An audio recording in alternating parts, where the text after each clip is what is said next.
mentioning... The Restream gets the upgrade, but actually on Restreams, on the videos which I'm showing on the line, I'm actually moving around quite fine. It's only on you guys that I'm having trouble. Yeah, apparently. Basically, it doesn't like it sometimes. It doesn't like Discord. Discord and Restream do not get on with each other, I think. Just to cause me trouble. Right. So, yes, it is a bit of a weird one for anyone here. So, right. Hello. Yep. Huh. I think I might have just figured out Moe's name by accident. But anyway, moving on. So, It's dropping that threat. well, it was just something I checked. I was like, oh, that's interesting. Anyway, right. No, that's the wrong button there. That button here.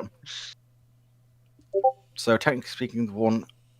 So, what was the fleet? I think just answered a Discord, didn't he? It was my one. Well, I was going to do yours since he missed it anyway. Anyway, right. So, if the Tizard mission and tube alloy exchange had fallen through, how would this affect the Manhattan Project, and could the UK have got the bomb within the decade?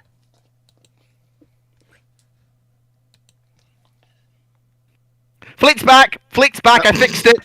I fixed it! We fixed it! Aye. That's good. Progressive maintenance! Success! Huge!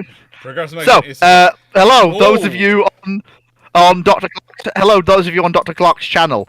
Welcome to a surprise other edition of Fleet's Random Ramblings. Yes, unfortunately, owing to slight issues due to what we believe to be snow on other gubbins, we've had to do a emergency restart of certain Wi-Fi MacGuffins and other bits and bobs. So Dr. Clarke has very, very kindly I found a way of making taken over the hosting.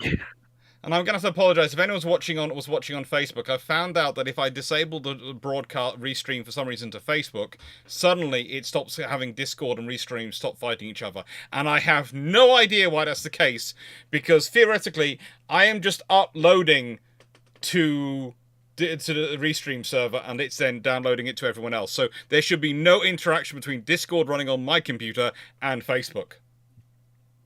But apparently there is. Don't know. Yeah. No idea. It's fun. Yeah. So, yeah, for those of you who are in Dr. Clarke's chat, I can see Architect96 and Daniel's Politics asking what the emergency is and the live plans. No, this is Dr. Clarke is very, very kindly helping me, Fleet of Oceans, host of Fleet's Random Ramblings, with minor issues that we were having with Wi-Fi. So he's very, very, very kindly enabling me to keep this stream going without much break in continuity. And so this is the second part of the live today. And this is now starting to me think that I really really do need to get it set up so that I have enough money coming in a month that I can put Fleet on my Restream account so that he has access to the same software as I do, because that would mean he could have the Restream Messenger coming up and have everything grouped together. And you can apparently link in Discord Messenger as well somehow into it. So you can link it all together in one place. Yeah, and seeing as seeing as Dr. Clarke is doing me a very great favour with this, I will do something that I don't usually do with Ramblings, given that Ramblings is usually more of a podcast with an image in the way.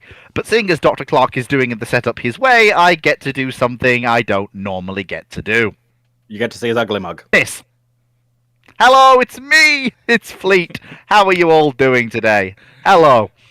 No different from 5 minutes ago, apart from I'm slightly more fed. Yeah. Well, yes, these are all a dream. But Foxo, I've done a face reveal before. Everyone knows what I look like. Wait, why do you look like you're sunburnt? Because it's cold.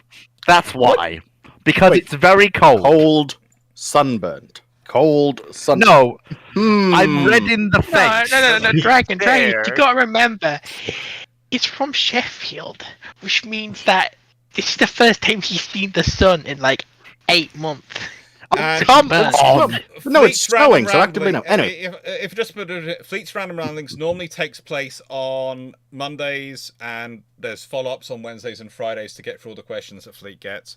I would add that whilst on, of course, on Fleet's channel they don't have the same little cousins rule I have, so they do have far more normal linguistics rather than if I teach little cousins these languages I am running for my life scenario going that I have. Yes. Unfortunate. So we're imposing keep things in check. Yes, we're imposing PC language. Not PC. Use Clarke's using stuff just like no frigates swear and words sloops. that will get me killed. Okay, that's it. And no. They actually some of them are little kids who are growing up on farms. I'm fairly sure they know words far worse than I could teach them. But apparently, it will all be blamed on me if they learn it. It'll all be stuff they'll have learned from my YouTube channel. And I can tell you now that 3 of them are already watching this. So, hello, little cousins. If any of you who are on Dr. Clarke's channel are seeing... Because I have WhatsApp up as well, and the family WhatsApp, they're all saying Fleet's handsome. Oh, well, that's jolly nice of them. Apparently you have a cute nose that goes with a cute voice. Well, you're giving mixed signals because you look like my brother when he was 15. That's not very... I mean, that's not particularly... I mean, that's not... well, I mean... Wait, take the compliment. Yes, sure. Lift in your hair, get a ponytail, and put some eyeshadow on. Then you look like my brother. Oh, good heavens, anyway, certainly not. Getting back to the actual part of this. Yes, quite. So, as said, the question that was previously asked is, if the Tizard mission and tube alloy exchange had fallen through, how would this affect the Manhattan Project, and could the UK have got the bomb within the decade?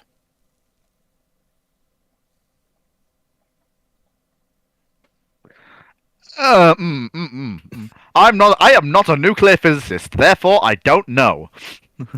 In theory, yes, but it's still going to require a lot of investment. The main reason it's moved to America is 2 reasons. 1, it's safe from German bombing, and 2, they have the space and money and spare infrastructure to, at that time, not committed to other things in the war effort, to be able to build that up and build the facilities to properly weaponize and produce the required uranium in the required concentrations. But it's the thing of, if if the Manhattan Project falls through, then yeah, the British will probably still keep working on it, and someone will get there within a decade, so all of them will get there in a decade, eventually, because they'll all be motivated to. Yeah, and you're not going to get to put the nuclear monkey back in the box. Yeah, there's also the whole point that it's either going to be the British, the Americans, or maybe the Russians getting there within a decade. The 2 people who aren't going to be getting there in a decade is Japan or Germany. Yes, but that's also you're getting a lot of people. Germany is looking for absolutely tons and tons and tons and tons of uranium. I mean, they have gone down a mathematical black hole in their nuclear work. Work so much so that I do. That's one of those times where I do start to wonder if the conspiracy theorists are right on that one. That someone had specifically decided they weren't going to get it and made sure they went down that mathematical black hole. Well, wasn't the question is, was it Canaris or was it one of the scientists? Wasn't there also an element of them a lot of Nazis rejecting theoretical physics because it was considered a quote Jewish physics and therefore not possible properly be used by the superior Aryan races they held themselves? Yeah, this really is something great that for they their radar research and a few other things. Thing. Yeah, it's always there's a whole thing with the joke I saw the other day on Bill Maher, which was literally this movement coming out that people who voted one side in the US election are now no longer going to don't want to have sex or have anything or anything at all. And as a protest over the winning election, and there was someone from the other side who basically said, "Well, that's good. We were already out producing you. This will just mean we'll continue. We're out producing you even more." And it's kind of like that argument when you get into this subject of going, "I'm going to declare this science belongs to this religious group, and I'm not going to do it." Then fine. That means everyone else who does that science is going to get ahead of you. That's just the way it works out. Mm-hmm. The moment you start cutting yourself off from options and things is usually when you give a winning edge to your opponent. Fleet looked worried about where that was going. But it was on brand for ramblings. It was rambling. That.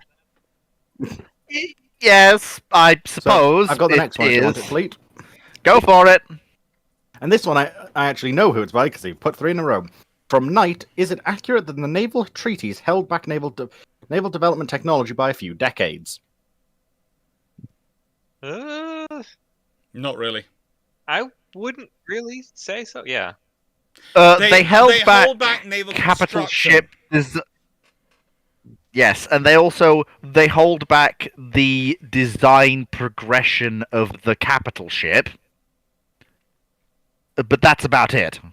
In a certain sense, I think it also really drove an effort to find very innovative solutions for a lot of these ships that they were building, because they were trying to build them to very stringent tonnages. So I mean, look at what happens. I mean, just to illustrate Phoenix's point, because it's an excellent one. Look at French cruisers. Look at what they build first, and then look at where it finishes in Algerie. The first French 8-inch treaty cruiser and Algerie look outwardly similar, but they are so completely different. It's not even funny. No. So, who else expected him to immediately jump to the French as an example? I was We all expecting did. him to mention. I was perhaps expecting him to mention perhaps Nelson and Rodney with the inventive all-forward arrangement, or Or the then Walther perhaps mention Frama. the French with the Richelieu and Dunkirk. Yeah. It's basically But no, because it we gives went an straight to French cruisers. I would say the reason that I picked the French cruisers. The thing about the Washington The reason that I picked Treaty is French what it cruisers. does- I know you. I was trying to get you out of the French cruisers' defense of fleet. I was just gonna skip past it for you. But I was going to say the thing about the Washington Treaty is that it really does is it makes a lot of services very creative and very good at lying about their sums. Lexington class. Yes, they are 37,000 tons exactly, and we will. And also, I have a bridge I can sell you. We promised. Yes, Gal. it's over the Brooklyn River, as they say. Don't you know? I was thinking of Tower Bridge. I'm sure that's up for sale now. Again. Again. Yep, Okay. it's still snowing, by the way, for those who are asking. Wasn't It there is an still Ameri- snowing, and I am in my shed. No. Wasn't there an American who thought he was buying Tower Bridge, actually bought London Bridge? And reassembled it brick by brick in America?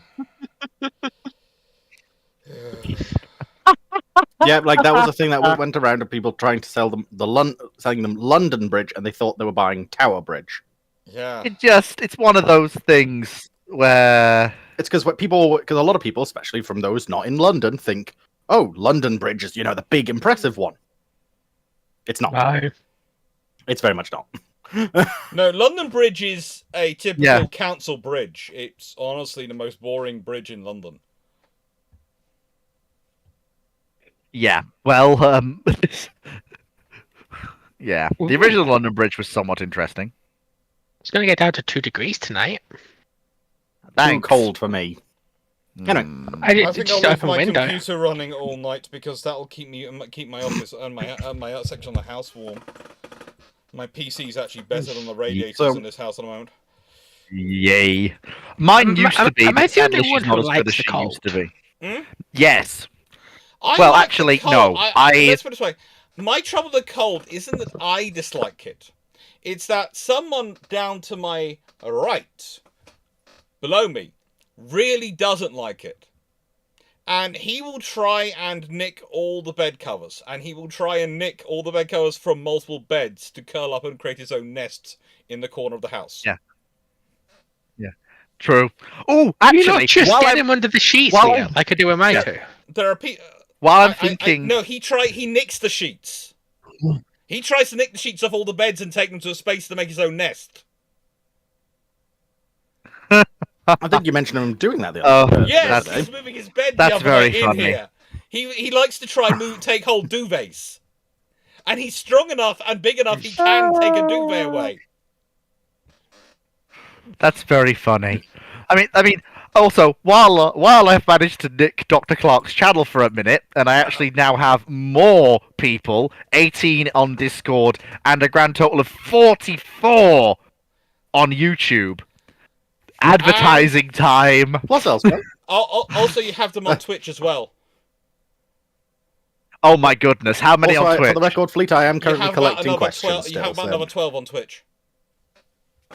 Okay, so And you did have 18 everyone, on people, I have an Facebook, but I announcement. had to shut down to make Discord work. For some reason, when I have Facebook running, that overloads the system with Discord. Fair enough. Do not know why. Those of you who are watching on Dr. Clarke's channel, now as I'm sure some of you may be aware, in Brew Ships and Ramblings and other things, I have been hinting for some time that something is coming down the line. Now I get to reveal exactly what it is. On the 2nd of December, at 3 o'clock in the afternoon, Greenwich Mean Time, we will be beginning the Drake's Drum Dreadnought Dissection, which is a discussion of the alternate history of shipping and ship design in the Drake's Drum series of books.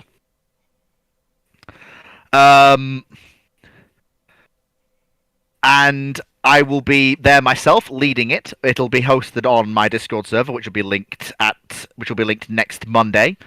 And it'll also when be it's actually on open the to the Fleet of public. Oceans, the Fleet of Oceans YouTube channel, which if you go to my channel page and go down the bottom, you should find a link to the Fleet of Oceans on my channel page as one of my friends who I support. And I give links to on their page. Yes. You don't put, And of course- put a link in chat for him. I can can do put a that. link in- So link in if chat. Dragon wants to put a, Reaper? No, not yet. if Dragon wants to put a link in, if Fleet can actually think in Twitch, I will put a link in. Though those, Oh, there we go. I did There we finally go. figure Fox's out got it. about a bit about those at least. Yeah, but what I will say quickly is, so, and you're gonna love this. In the Drake's Drum Less than 2 Dreadnought weeks. dissection for the panel, we've got myself, which isn't that exciting. Dragon and Foxer, which is a bit more exciting. Is it? Dr. Alex Clarke and Drakinifel, which is slightly more exciting, and on top of them, some special guests who I cannot name because it will totally spoil the surprise. And frankly, there is actually a small competition going on with special guests because it's fun. We had one group who might be being stopped by their employers, so they might not be able to come. But I've now got a backup group as well, and so we could theoretically end up with all the first group and the second group, or just the second group. So we will see. Hey, what thank you, happens. Night It could be Productions. something. Thank you, Night. Right, I had to take my headset off for a Yes. sec, Fleet, and someone's saying, "Can I please do that?" What did you need me to do? In the Twitch chat, post the link to my yes. channel, worry. since And that's what's. hopefully, when Fleet's Sorry. guests come, me and Dragon can just sort of quietly skunk off. Oh no, you Uh, don't. Oh no, No, you no. don't. Hey, no. if I'm going right, if We I had have to expose Fleet to this, I'm more than willing for it. Fox, so I have someone Right. who's specifically coming to meet you. Yes. Now you get to have imposter syndrome. It's not just me. We already have it. Actually, Yeah. I can we hide it understand. better. We hide it better than you. But why me? She is literally Wouldn't coming you like to because she know? wants to meet you. That was literally the thing I used to sell her on Yeah. coming. She's now read Drake's Drum and is fully passionate about it as well. But yeah, she was also coming to meet you. Yeah, this is gonna be fun. This, yeah. Now I'm gonna have to be the one who has to take care of this evening of the questions of what. Anyway. Also, don't. And Also, the for way- those of you who are I'm so asking, sorry. Yeah, and neither me or the fleet will reveal who it is. nope, we can't. What I will also say is, yeah. for those Also, of you you can who think. are new to this on Twitch, for those of you who are new to this on Twitch and YouTube, don't worry if we don't get to your questions. Dragon is recording them on a document, and on Wednesday and Thursday, I'm going to have a lot of material to work through on catching up on the questions. So don't worry if we don't get to your questions today. We will get to them later on this week, or maybe next week. I've got 2 catch-up ramblings on Wednesday and Friday this week. So don't worry, please just ask away. Ask questions to your heart's content. And then we will get to them. If not today, then later on. I better go and find Twitch as well, so that I can actually check the Twitch Dragon, do you chat. have the screenshot of Freya? just so we can give Oh. them a sneak peek course I or have. trailer. Course I have a No, picture of Freya. no! Don't you dare Like, Fleet bring in explicitly Freya. asked me to get Freya so that I can remind him of it. I don't want to be reminded of that monstrosity. I very much There we go, the Freya class. no. Oh no, that's DM to Foxer. Let's just put it in. Where are we? There we go. How would So you anyway, describe Freya? a monstrosity that we'll get to later. This dear isn't God, a what is that? Kriegsmarine vessel. This is an SS vessel. Yeah, Oh, we don't talk no. about it. We don't Formerly talk French. about it because we don't talk about it. The French design was far more reasonable. Well, yeah, of course it was. It was a battleship. Anyway, try to keep this thing remotely on track so that people here don't get too distracted. Where's the button? There's the button I need because we just did a Discord, so we'll go back. Actually, no, I think we just we just did a YouTube, which was So in that case, then it's a Mike? Twitch. It's a Twitch. there's It's no now. Twitch. It's yeah. Oh no Twitch questions Twitch yet. questions yet. Oh. It's Fleet, you like Hosh, you can't say no. You know, Runon, I entirely agree with you. Oh, Runon's here. Fleet can't say Freya's a monstrosity because he likes Hosh. You cannot, in good faith, sit there and tell me that that monstrosity is remotely, at all, in the tiniest bit, related. Well, Fleet, I can. No, dragon. No, dragon. Foxer, let me just explain this for a sec. Right, so yes, it is related, Fleet, because Freya has 3 calibers of main guns. Oh no, she doesn't. Yes, she has the battleship cannon. She has the 6-inch. She has the 6-inch, and then she has the 4-inch. No, the 4-inch aren't main guns; they're AA guns. Oh no, those are meant for surface engagement. What? They don't have an AA roll. They do have an AA roll, but they are meant to engage in a surface roll. 10.5 cms. Yeah, they are, but they're still meant to engage surface targets. I mean, they can engage surface targets. They can. But That's what they're meant to do. That's what they're meant to do. Our timeline, Phoenix. I'm 2 minutes away from clearly finishing this is an one of those upload, places by the where I way. just have no idea what the different world is.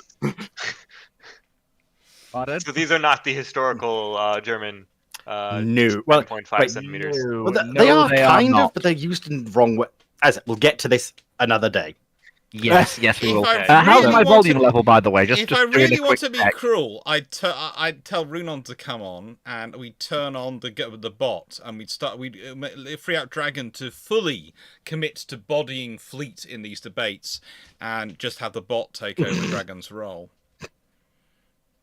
No, Questions. I don't want to be Please bodied do. in debate. But to be fair, I've also still got a lot of them in the document, at least. So yeah. Yeah. But- I don't want Again, myself so to say- be bodied. Oh no, Wellesley, no, now is not the time. Not the Trafalgar question. Oh, it's all right. It's all right. Don't worry. Yes, there is the Don't worry, Trafalgar Wellesley. It's question. coming.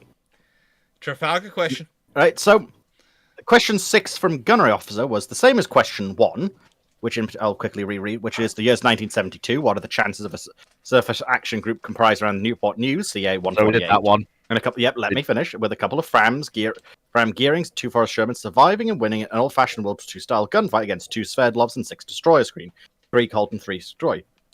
This is an addendum to it of what if, instead of Newport News, it's actually the USS St. Paul, a Baltimore class, also in an all-gun configuration. Would this version of the surface air group centered around a St. Paul survive against the 2 Sverdlovs and their screens? So basically yes. swapping out a Des Moines for a Baltimore. Yes, because you've made the cruiser slightly less capable, but now the destroyers actually have to take an active part in the battle rather than just sitting there laughing while the Des Moines demolishes everything. But the US is still going to win it.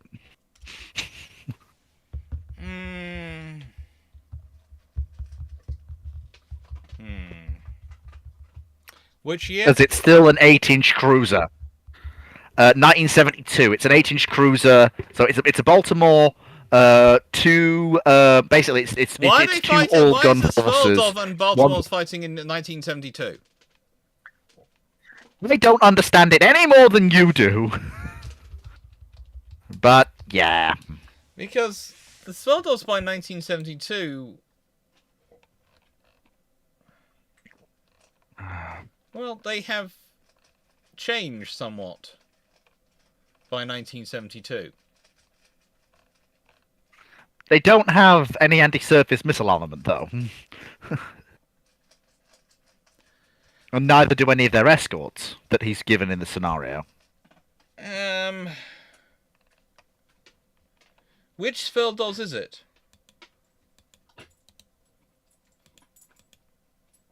Which what? Sorry? Which Sveldos is it? It just says 2 Sverdlovs. It's not mentioned, just 2 Sverdlovs. It just says 2 Sverdlovs. And the US ship is escorted by 2 Fram Gearings and 2 Forrest Shermans, and the Sverdlovs are escorted by what was it? A bunch 3 of diminutive Colton and 3 Skroy class. Ugh, those are diminutive Soviet destroyers. Ugh, they're not even a match for the Fram Fletchers, never mind the Forrest Shermans. I'm not sure where this. God forbid if the Forrest Shermans had their missiles. Yeah. If the Forrest Shermans have had their DDG refits, God help the Russians.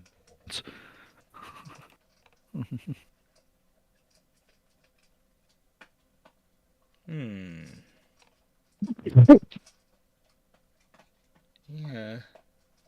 It's gonna come down to their torpedoes. I think Baltimore will render the Sverdlov, well, at least one of the Sverdlovs sinking long before it comes to that point. The Unless Sveldos have a lot of redundancy in their design. A lot of redundancy in their design. It's one of the key things about their design. They are designed as basically the Soviet equivalent of the Panzer Chief. That's their job. That's their mission profile when they're being designed. Sorry about the sneeze. And they have a lot of redundancy built into them. So whilst they armor-wise, yes, you're quite right to say it's going to take a lot to render them unmoving wrecks. There's a lot of redundancy built into them. It's kind of like, how do I put it? It's kind of interesting in that the Sveldos are closer to Star Trek idea, to the Federation style of construction than we often imagine in Star Trek, because in Star Trek the old idea was that the Klingons were the Soviets and the Federation were the Americans. But honestly, the Americans don't tend to have as much redundancy as the Federation often has, whereas the Sveldos did. Later Soviet designs didn't necessarily have the same level of redundancy, but the Sveldos really did. They were the fruit of post-World War II, a lot of design studies, a lot of work. The Soviets basically made those ships as... Let's put it this way. They had about 4 or 5 systems which could do any job if they were adapted to. And they could be very quickly adapted to do that job. Mm-hmm. Right. Moving on. I believe so. So, YouTube question. Uh-huh. Where was it? So, Queen Victoria rises from the dead in 1912 in her mid-20s and has gotten over the death of her family members. How does she react to the state of the world, and what role does she take up now? Well, first of all, a lot of people are very surprised. Firstly. Yeah. Secondly, she's very surprised. Fourthly, she's very angry because she's been taken away from her Albert in the afterlife. Incredibly angry. Like, she's really, really angry. Unsurprising, but...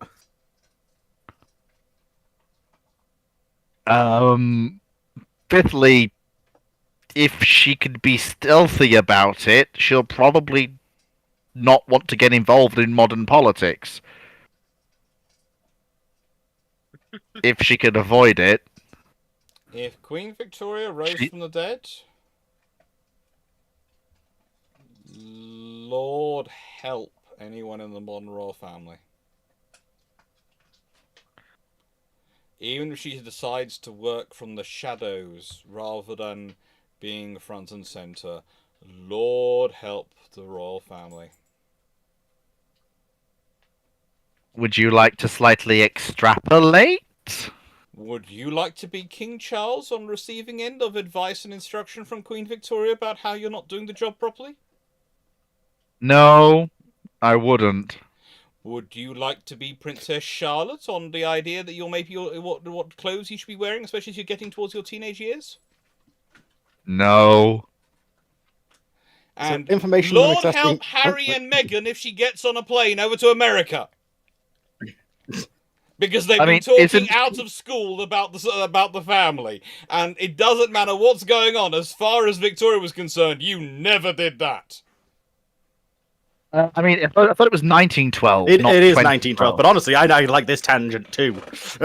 Even in 1912, that's scary, but in 2012 or 2024, it's even more fun. Oh, I can imagine. So, information mimics asking, might she not be burnt at the stake old school style? Not in 1912. No. Yeah, it would have problems. Well, it depends. Also, Black... Sorry, Does she come back as a zombie or a vampire? No, she comes back in her I'm mid-20s, kidding. it said. Oh I my. mean, it's just the age. It didn't say anything about exactly what form she I guess comes back technically as. I mean, she's an true. undead now. Oh, good lord.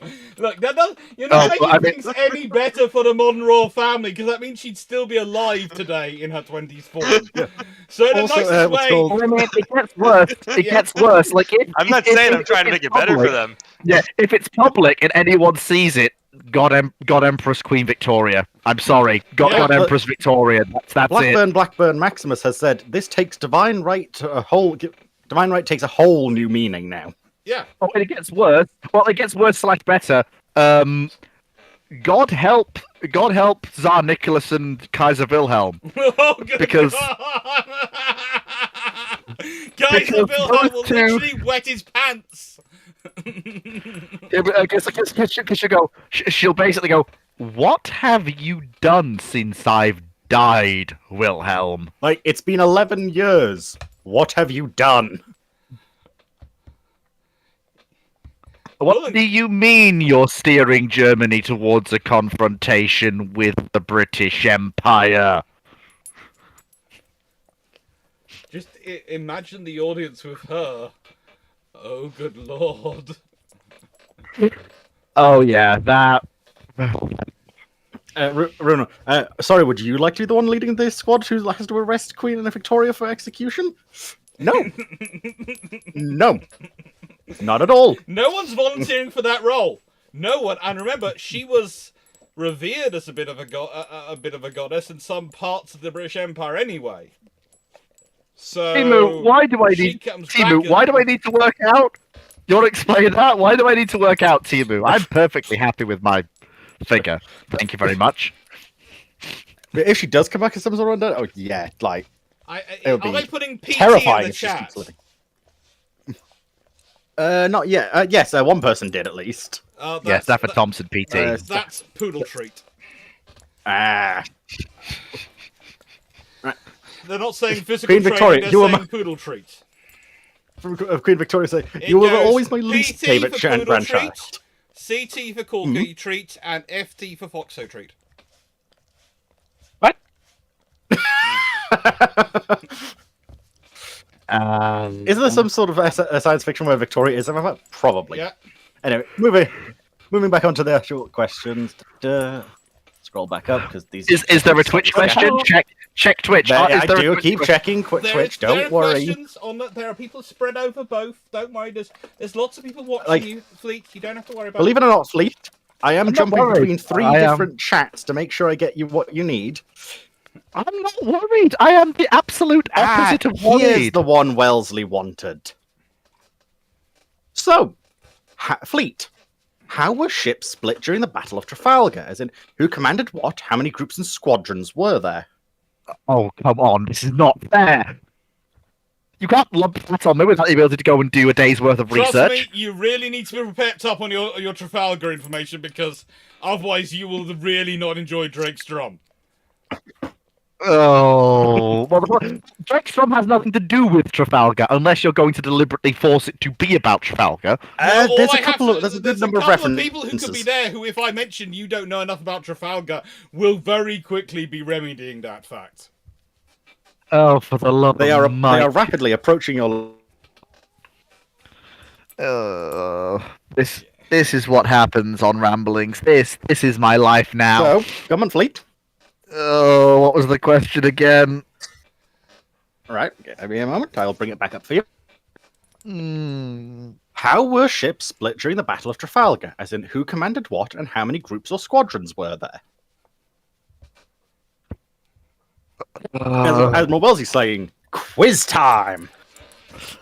I am not a fourth grade history student. I would love to be taught this in year 4. I would have as well, but I'm not there anymore. Yeah, but they don't teach it in history. Anyway, come on, fleet. At least give us your best guess, if anything. Well, so from what I understand, and from what limited knowledge I have, Nelson has 2 columns, which means at least an admiral for each column. At least, given you're talking about a column of ships of the line.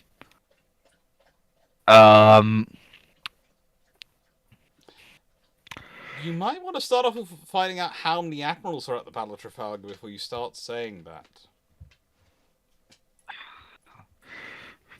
This is his Age of Sail command structures, my friend.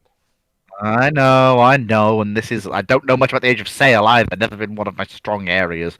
Right, but still. Um... Also, for those on the chat who are wondering why we're slightly bullying a fleet like this, it was explicitly asked a while ago on Brew ships, if you remember, to make sure that fleet is taught on the Battle of Trafalgar. Because Fleet said he didn't know anything about the Battle of Trafalgar. So now, I every week in Brew ships, we ask him questions. So he learns about the Battle of Trafalgar. And once we finish the Battle of Trafalgar, we're going to start a very important next battle, the Battle of the Nile. Do you want to go garden? Fluffy Poodle wants to go garden. No. He's trying to push me. He's trying to push me in my chair out Also, to the garden. you've been getting a number. Well, after that, you've been getting a number of FTs as people are curious of. Oh, that's a new one. Yeah, it goes PT's Poodle Treat, CT's Corgo Treat, and FD is Foxo Treat, which has to be supplied by Dragon. So that means I see. Foxo Dragonosi Good to know.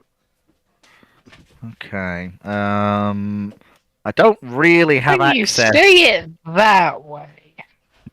I'm not even going to even We'll have to discuss that later. Ah. Are you going to ask me to make Powder Monkey to fit Dry Dock? Please, yeah, Runon's asking, are you going to make me ask Drac to fit Powder Monkey into the Dry Dock? Please tell me that's not what you're going to make me do.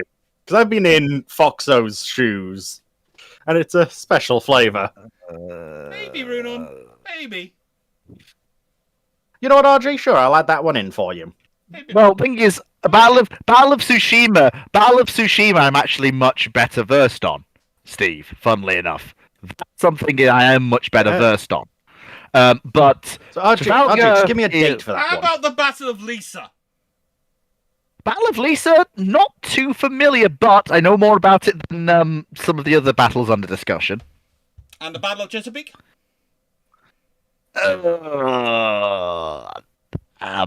Yes, the Battle of Chesapeake. That Battle of battle Cordon Bay? where the British.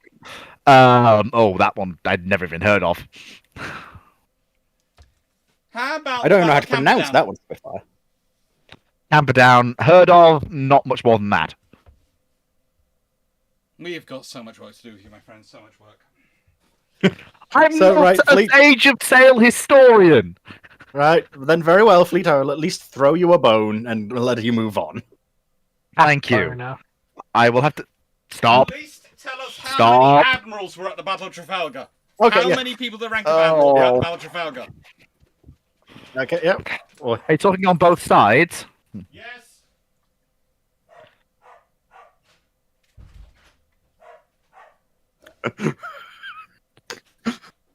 Four. Four admirals at Trafalgar. 2 British, Horatio Nelson and Cuthbert Collingwood, and 2 French. Pierre Charles Villeneuve in command of the French You're fleet, talking and about Federico there are more Gravina. admirals than that. I was going to say, now those are the most well-known ones, but how many actual admirals is potentially quite a few more. Hang on.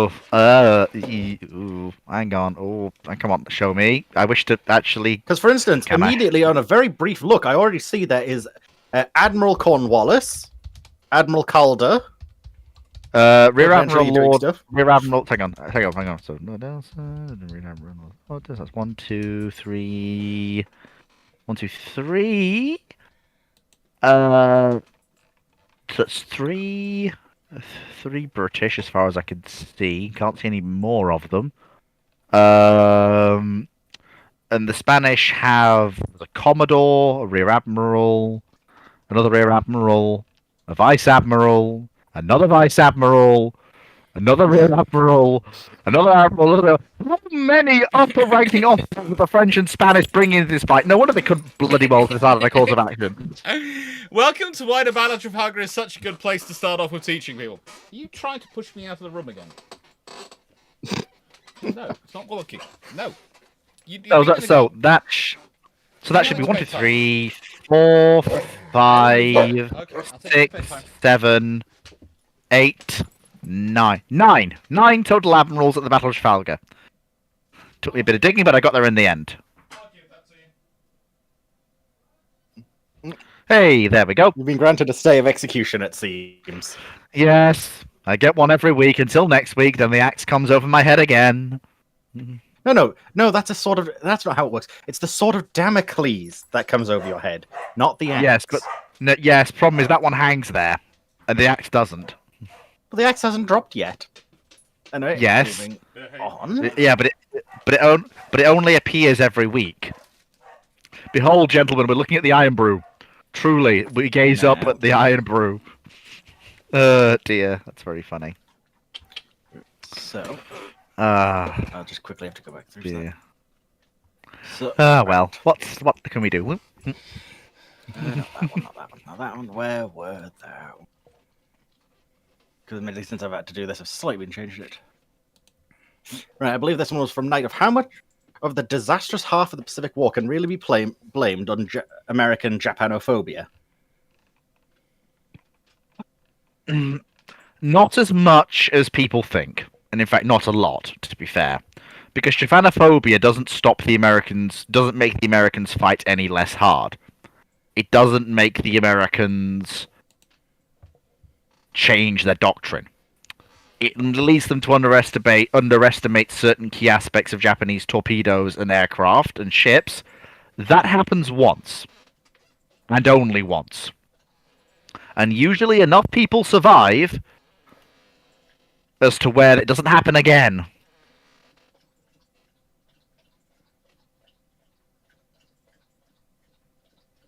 Yeah, it's not really that big of an indicator on the Pacific War. Not really. Can I just answer a question from Mark Harkness in the chat? Yes, you Trafalgar. can. I had to tear into my wife's favourite book series, Animals, for doing some time travel, claiming that one meddler could cause Britain to lose Trafalgar and fall to France. The trouble is, if the French win the Battle of Trafalgar, and Franco-Spanish fleet wins the Battle of Trafalgar, that's great for them. They then have to still get past the Western's fleet and the Channel fleet before they can actually get in position to get the army across. And those fleets are both bigger than Nelson's fleets. And they're commanded by admirals who, whilst not full of Nelson's joie de vivre and dash, are very, very competent admirals and have very large fleets. And there's a third fleet which the British are building up and getting ready in Chatham. So, Here's the thing.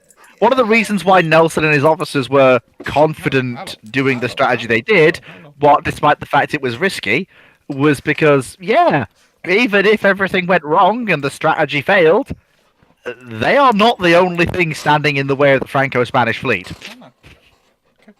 Calm down. What's scaring you? What's worrying you? Okay. Oh, poor papas. No. Right.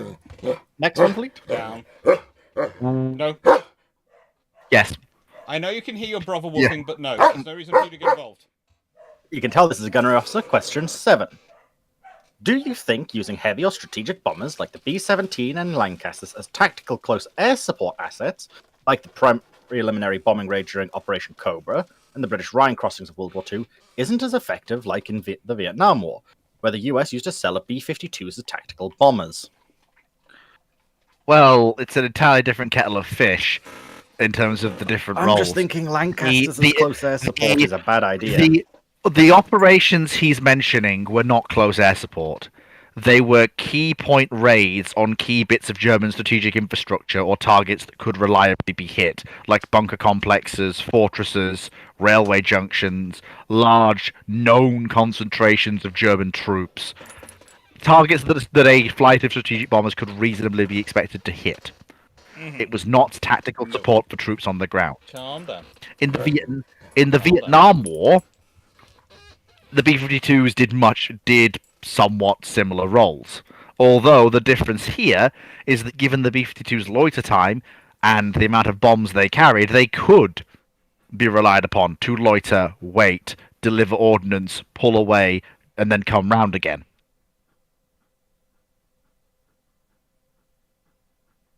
It's not really the same thing.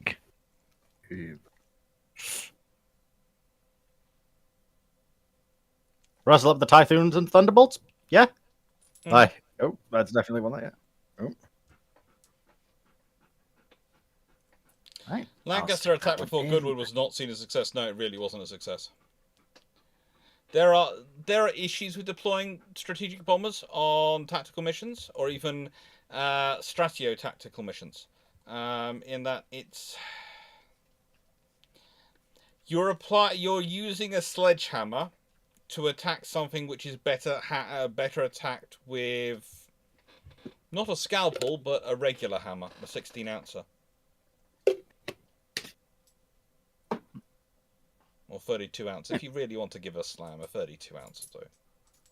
But you don't need a 4.5 kilogram job. You don't need 4.5 for that job.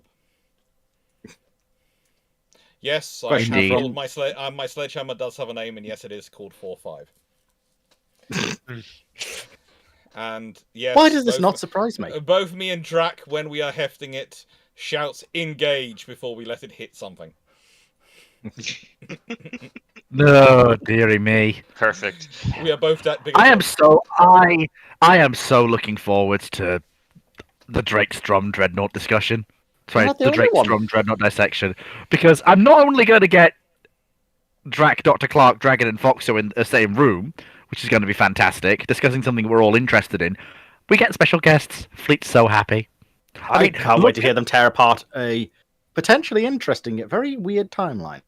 I'm hoping by then Fleet's better at answering Trafalgar questions so he doesn't get crucified.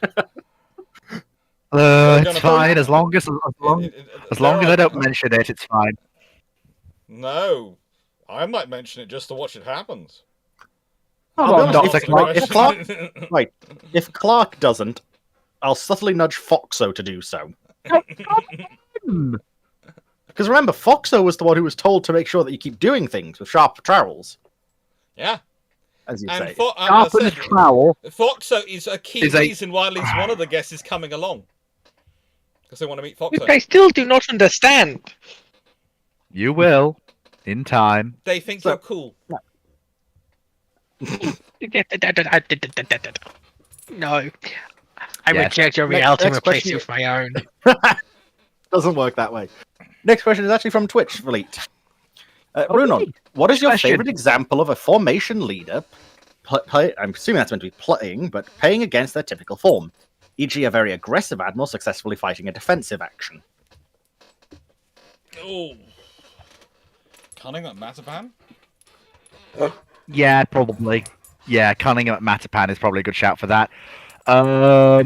Villeneuve actually at Trafalgar, because Villeneuve was wanted to train his force, work on bringing his. He was not one to rush into things unnecessarily. That's one thing I do know. Villeneuve did not actually want to sail to go to the campaign that would become Trafalgar, but Bonaparte said, "If you don't go, I'll get someone who does, who will go." Yeah, and he said, "Well, And he said, well, if I'm going to be forced to go, it may as well be me, because I've done all the work to integrate with the Spanish admirals and my other officers. So it may as well be me commanding this cavalcade than anyone else. If no one else heard that, Cody88, thank you for subscribing to my channel for 11 months, and that was a cannon blast for that. Because my Twitch channel has all sorts of fun things going off. I've currently got, I'll be honest, work functioned. I'll be honest, I've got your Twitch muted just at the moment, just because I would not be able to handle all of them unmuted. The playback. Well, you must remember, if Garius the Brit decides to do a raid on this channel, then Pirates of the Caribbean, the full Pirates of the Caribbean theme tune, will play out at full volume. Is Garius live? Glorious. Right Garius is live on Twitch right now. Oh no! Nobody tell him that we're live. In fact, I might just go do that right now. Give me a moment. I might just do that right now, actually. But anyway, so getting back to the next one. So we did that. So we'll go to a YouTube again now. This is a bit of a pointed question. No, it's not live right now, so we're all right. We're fine. He can't Had bombard. the Americans treated the Japanese with the respect that they should, that they should, right? How likely? Wonderful grammar here, because there's no grammar at all. How likely is it the Pacific War wouldn't have happened? Wow, that's a question right there. Yeah, I'm sorry, but both of those powers.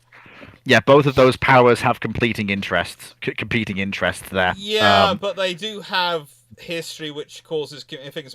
I think both sides. I was doing lots of videos about Japanese-American relations recently, and both sides really do not understand each other. And I would say it starts off the Americans have an inability to understand how that their forcefully opening up Japan has in any way made Japan not like them. And there's actually some wonderful documents written by British ambassadors to America about their American counterparts going, somehow the Americans do not realize this has not made them popular in Japan. We do not understand this. For we have opened up other nations and they don't like us afterwards. We know this. This is the way things are. But America expected to open them up by force, and that Japan would still like them and somehow consider them their greatest benefactor. When in fact what they did was they drove them into our arms, into our hearts and our friendships. And we became their benefactor because we turned up second and offered them the ability to defend against our first who attacked them. And that's the thing. The Americans never seemed to understand that. Until sort of post-World War II. They suddenly get the idea. But that mainly they still think that's down to Hiroshima and Nagasaki. And the things of actually using nuclear weapons, despite that being, to an extent, justified by potential American losses in any invasion of Japan. Let's be honest, if you're going to write letters home, if you have to write letters home or don't have to write letters home, depending on who dies, who do you pick to die? And before anyone else says modern humans will not make the same things, I will point you to the flower of Hollywood a few years ago called Star Wars, where they literally have the Clone Wars, and literally the entire reason the clones are created is because no one has to write letters home if they get killed. And it's the same with the droids. Don't get me started on how a friend of mine rightfully points out, are the Republic really the good guys for, creating an army of slave soldiers that aren't allowed to resist, that are living human beings? At least the CIS use droids. I mean, you gotta remember the whole point of that was that I know, both Sidious sides was are doing not everything the entire time. He was intentionally inhuman. You also have to remember that also there are large numbers of troops fighting on both sides who are raised from their planets, who are part of their planetary defense forces and those sort of things. So you have to remember those are the more like the centerpiece armies, the crack troops that show up, the shock troops.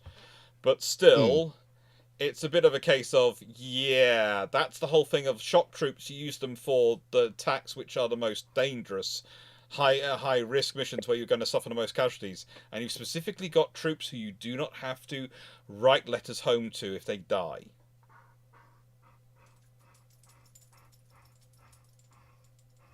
Yep. Yeah. So, moving on then. Should be, I believe, another one from Gunnery Officer.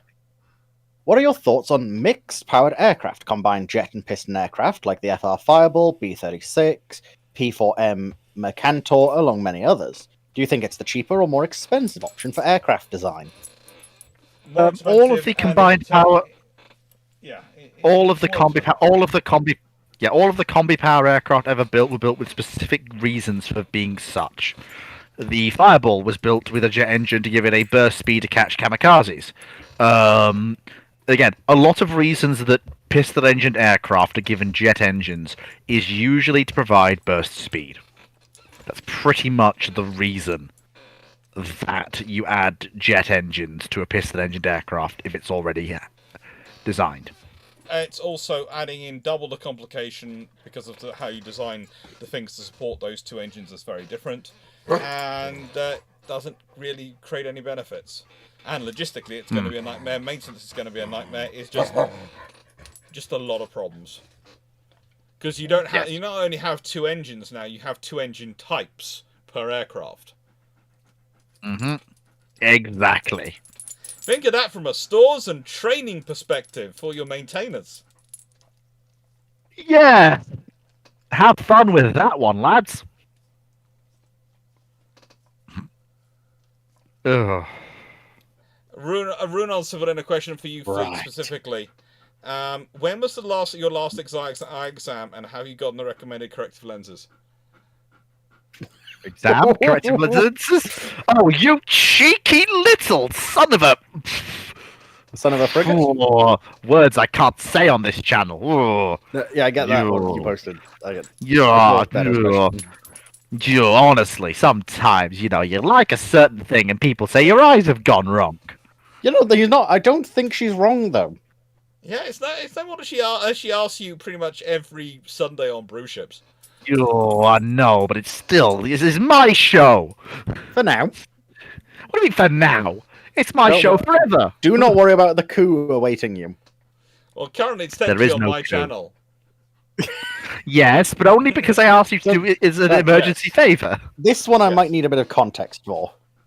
As a continuation of my brew ship question on dream fleets, other than ships being bombed, salvaged, turned into part hulks, railway guns, and a larger 10 go, what could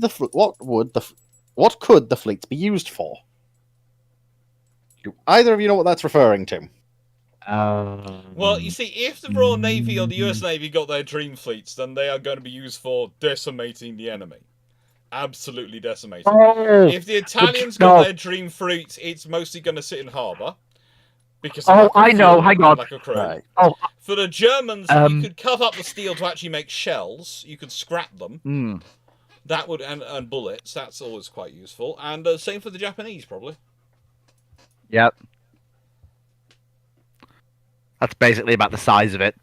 I see. Also, you've got if the German ships arrived crewed.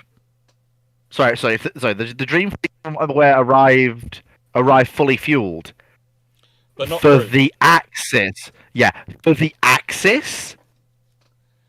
For Japan, not so much with the capture of the Dutch East Indies and the Royal Stores that they have already. But for Germany and Italy, that's massive. No, for That's Japan it's massive actually- as well because whilst they have the fuel in the Dutch East Indies, they can't get it back to Japan.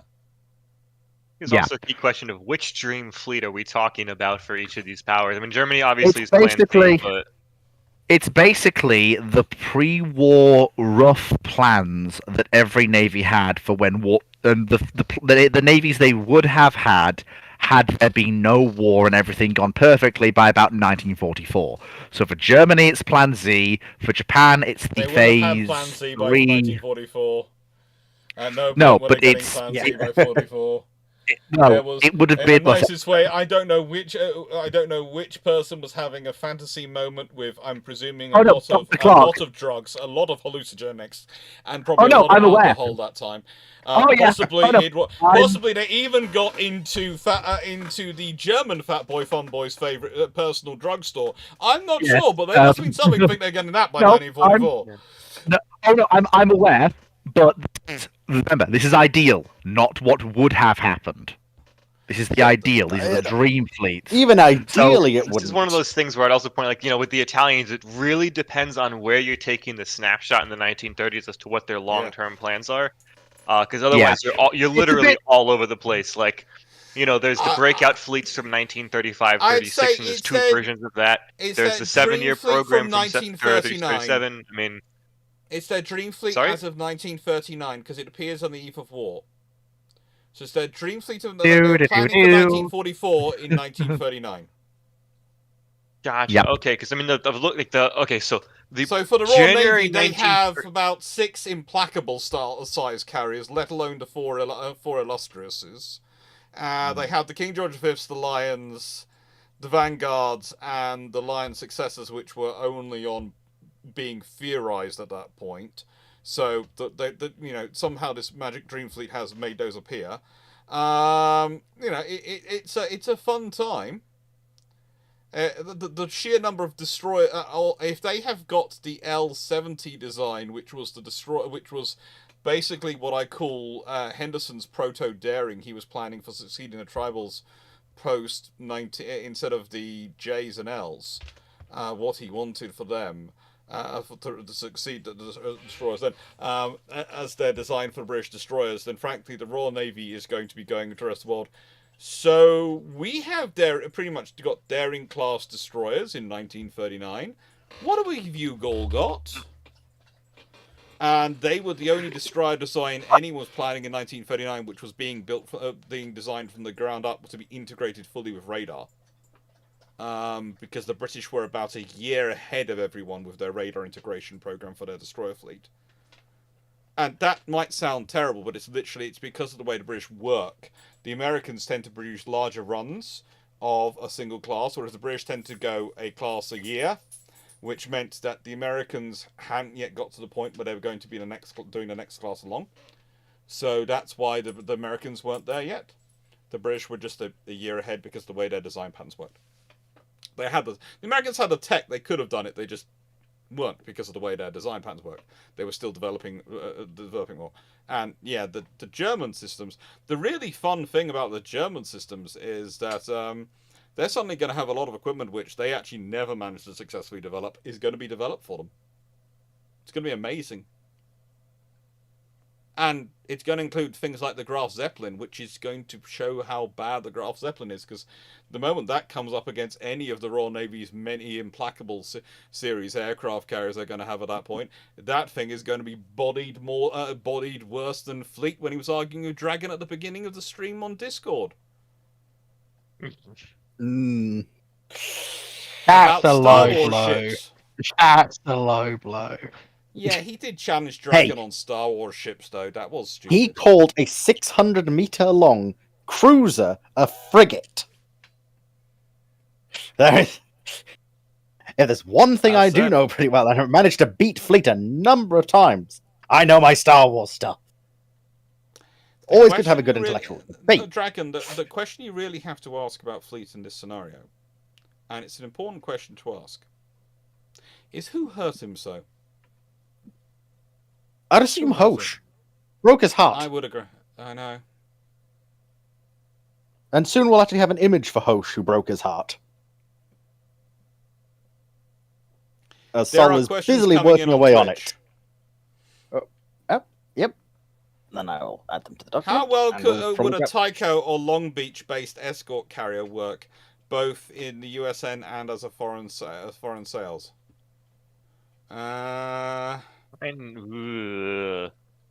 Tycho would be terrible. It's far too small a hull. They're unstable enough as a Tycho without being made into an escort carrier. Long Beach, now, honestly, the Clevelands were based on an earlier version of that hull design. So, hello, the Heafish. It could be okay. It could be quite a, sort of a modern Cleveland style carrier. But I'm not sure I really want to do that because you're going to have a nuclear-powered escort carrier. And also, what exactly you're intending to operate off of this small carrier? Is it worth the cost of converting a nuclear-powered cruiser to that escort carrier, given the available aircraft or helicopters you're operating off of it? I don't know. But Twitch symbol. Right. I will grab one from.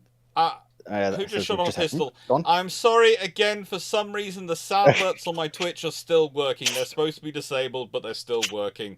And if I have to go into OBS settings to try and sort out what's going on exactly in that scenario, because they're not supposed to work on this screen, it might, it might muck everything up. So I'm not doing it. I do apologize, but that means things like cannon going off when people have to say thank you, people, for being subbed for so many months on the channel.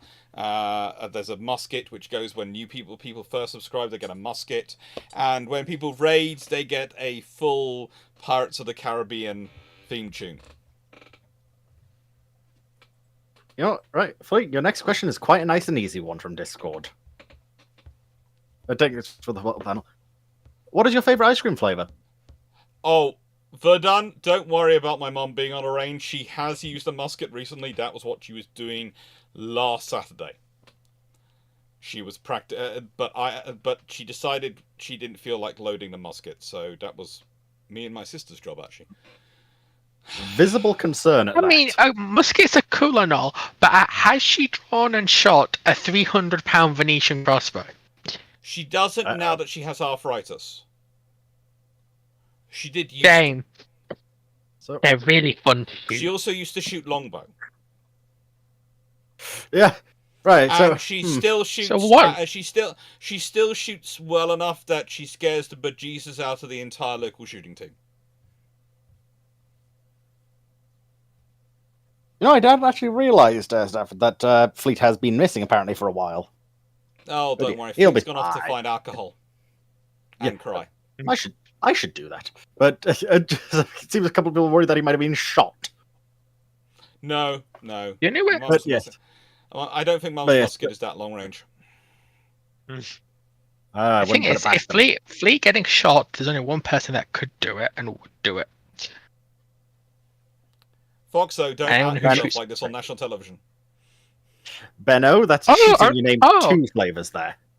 hello, yes, is this Scotland Yard?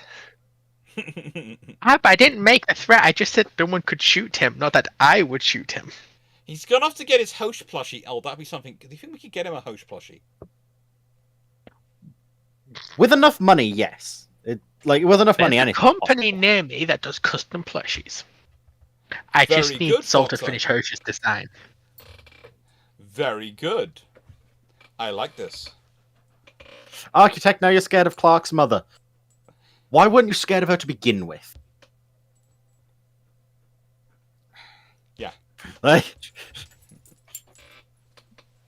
But yes, so the current question is, I'm not sure if you heard, Clarke, is basically, what is your favourite ice cream flavour? My favourite ice cream flavour? It's, usually hazelnut stuff. Chocolate hazelnut. Usually. I would say the thing I loved about my mum watching the Olympics shooting this year was when she saw the gentleman from Turkey who basically shot with nothing and just, pointed the gun and shot. She went, someone who did it like we used to in the old days. Good man. And she still does that on the range. Yeah, but that's just how you shoot. Yeah. This is one of those things where a lot of the Olympic sports are more parodies of themselves than they are actual representations of what it actually is like because of the specific circumstances under which you get points. So it's the same for both gun shooting and also archery as well. It's different, a little bit different. It's yeah. And then of course there's Cody, the Angel Army. Cody, I got scared of Granny Clarke when she starts reaching for her blood angels. As a Dark Angels player, I agree. She's a Dante forever standout. She prefers Dante over Sanguinius Assault every time. Still, with that much, force? She never made No, it to the that's Olympics, horrifying. So she was an alternate. I just find the Dark Ages adorable because I've played the Titanicum.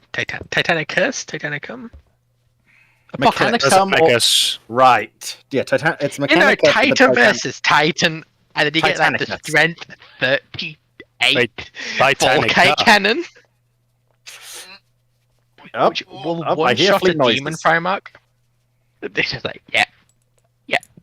Honestly, Titans are in a sad state currently with the 40k tabletop, I where want to- most Titans currently are vastly overpointed for their actual capability. But that's not And the this- issue, though. Let's be real. Yeah, the issue is when you're paying like $4,000 for a Titan. Yes, that's the issue. But Super The Smurfs issue for is when life. your mother drops into into a game when she has 6 of them. Right. It took me a lot of diverting of funds to get myself in Australia.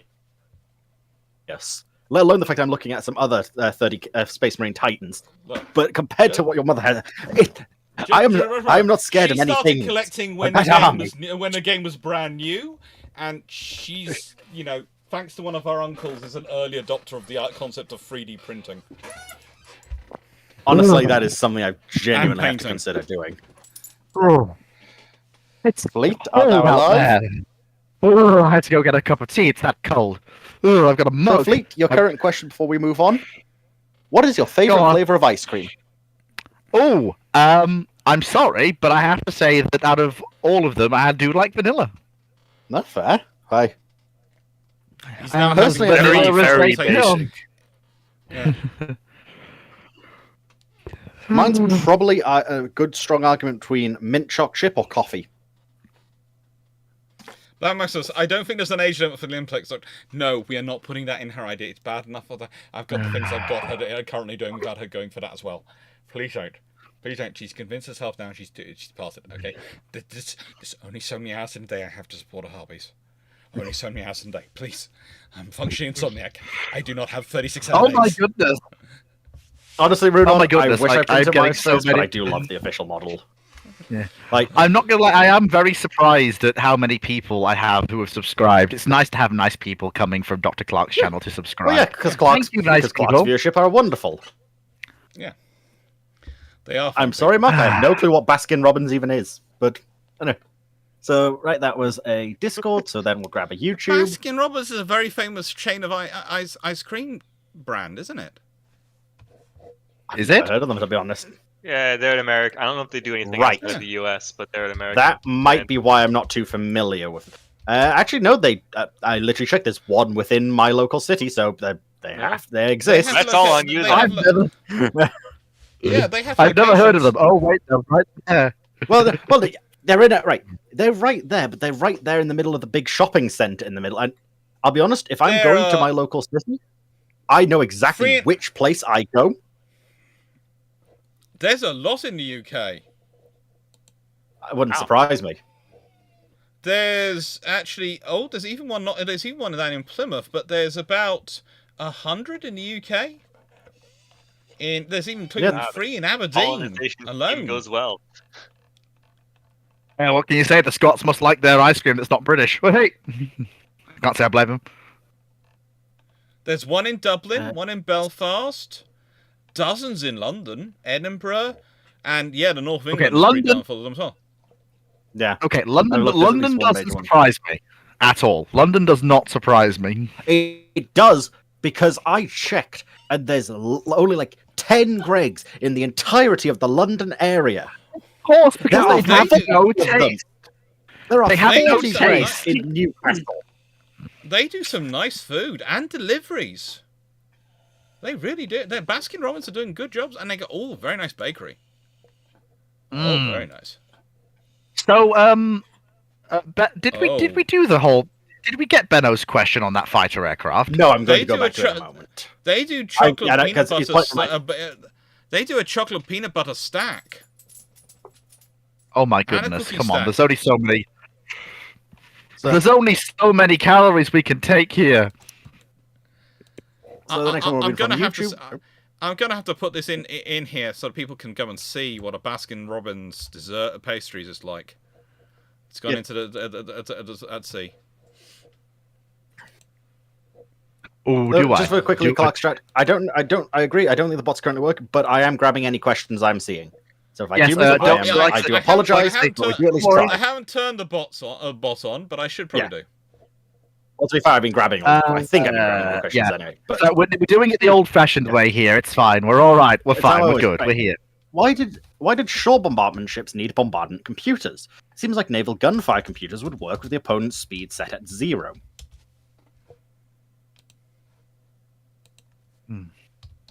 Because I'll be it's honest. cool. Yeah, I'll be honest, I don't actually know if that would function in the ballistic computers. Just setting their speed to 0.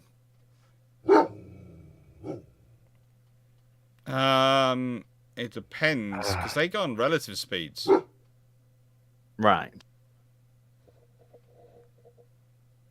Because you have to remember, fire control, especially for ships fire control, is about the ships moving in, at least as far as the gun's concerned, almost three dimensions, and you try and get but adjust for that. And the enemy target is moving in 3 dimensions as well. You try and best to adjust that. And it's at range, and you've got a closing range, and so even if one of you's not moving, there's still your speed involved.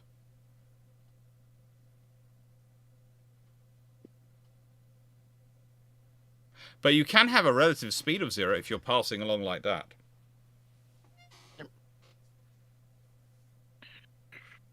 So, next one this one's from Twitch is query for the panel. What is your favorite non-Imperium faction in 40k? Orcs. Oh, Non-imperial faction, they say. Non-Imperium. Orcs. Oh, that's really quite straightforward. Orcs. No, not the orcs. Orcs are funny. Yes, orcs are funny. This is very true. That's I the do only argument you need. Orcs feel are it- funny. To be I fair, say with any- funny, I can also make an argument for the Necrons because of Trizin. The, Yeah, I do. I do. That's also a Master. good one. That's also a good It's one. like Yeah, I look do. at Titan. Oh, look I'm at Spawn sorry. of Dark Angels. He's basically the 40k version of the British Museum, carrying on that He most odd really tradition of nicking everyone's stuff and taking it back to his If the museum. Have you not British seen that Museum- meme fleet? Function like a Pokeballs, you know, like just throw them out at need. And he The can do it. He question does is, it to everybody too. It's like has he managed to nick the British Museum yet, or has the British Museum nicked him? Actually, I I was don't just know. right. Give me a moment. This already. I fear exists. no- I I'm fear posting no in man, chat. but that Like- scares me. Fleet. There you go. Oh, You wanted British I Museum's do- treason. I do love. that's I fear perfect. no man. It is. I've seen So that this before. is what it feels like. Still very funny. I feel I'll get murdered if I say anything above, except from the Necrons. I do like Necron. no, you're forgetting one of the more interesting actual Xenos factions nowadays. I will say, well, actually, my favourite faction that technically no longer exists, the Squats. They do Well, the exist. Squats do No. exist. They No. do exist. No. The Leagues of Votan Squats exist. Oh yeah, yeah.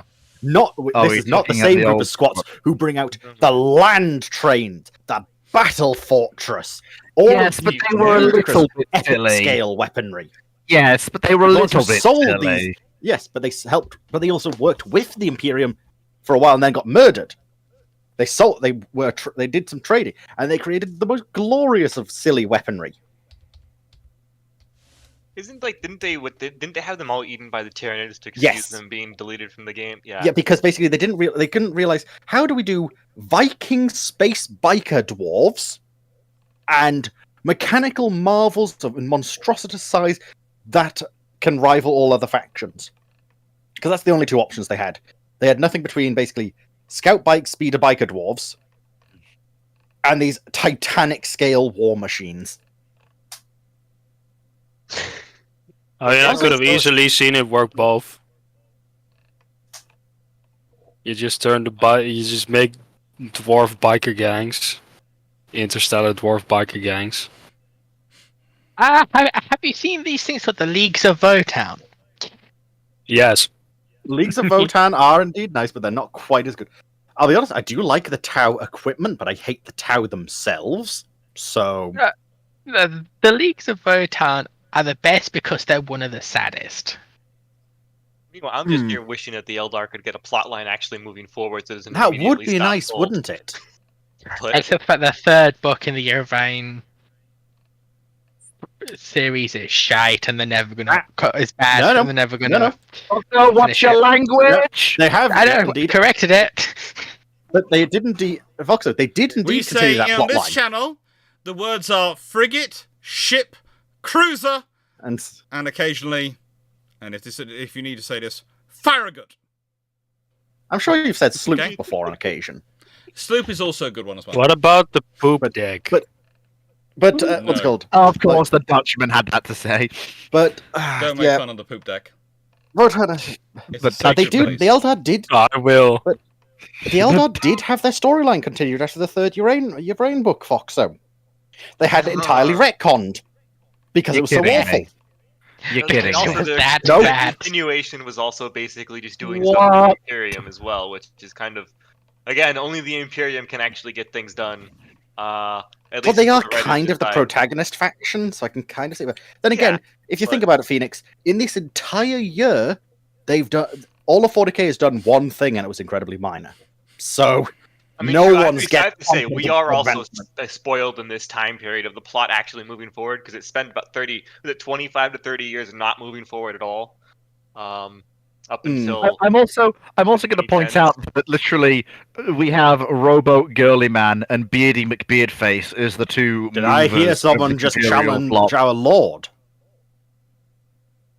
Rowboat Girly Man and the You dare Lion. insult think you the mean- Emperor's first, his chosen champion, Oh, the take original a- war, spreadsheet Jesus.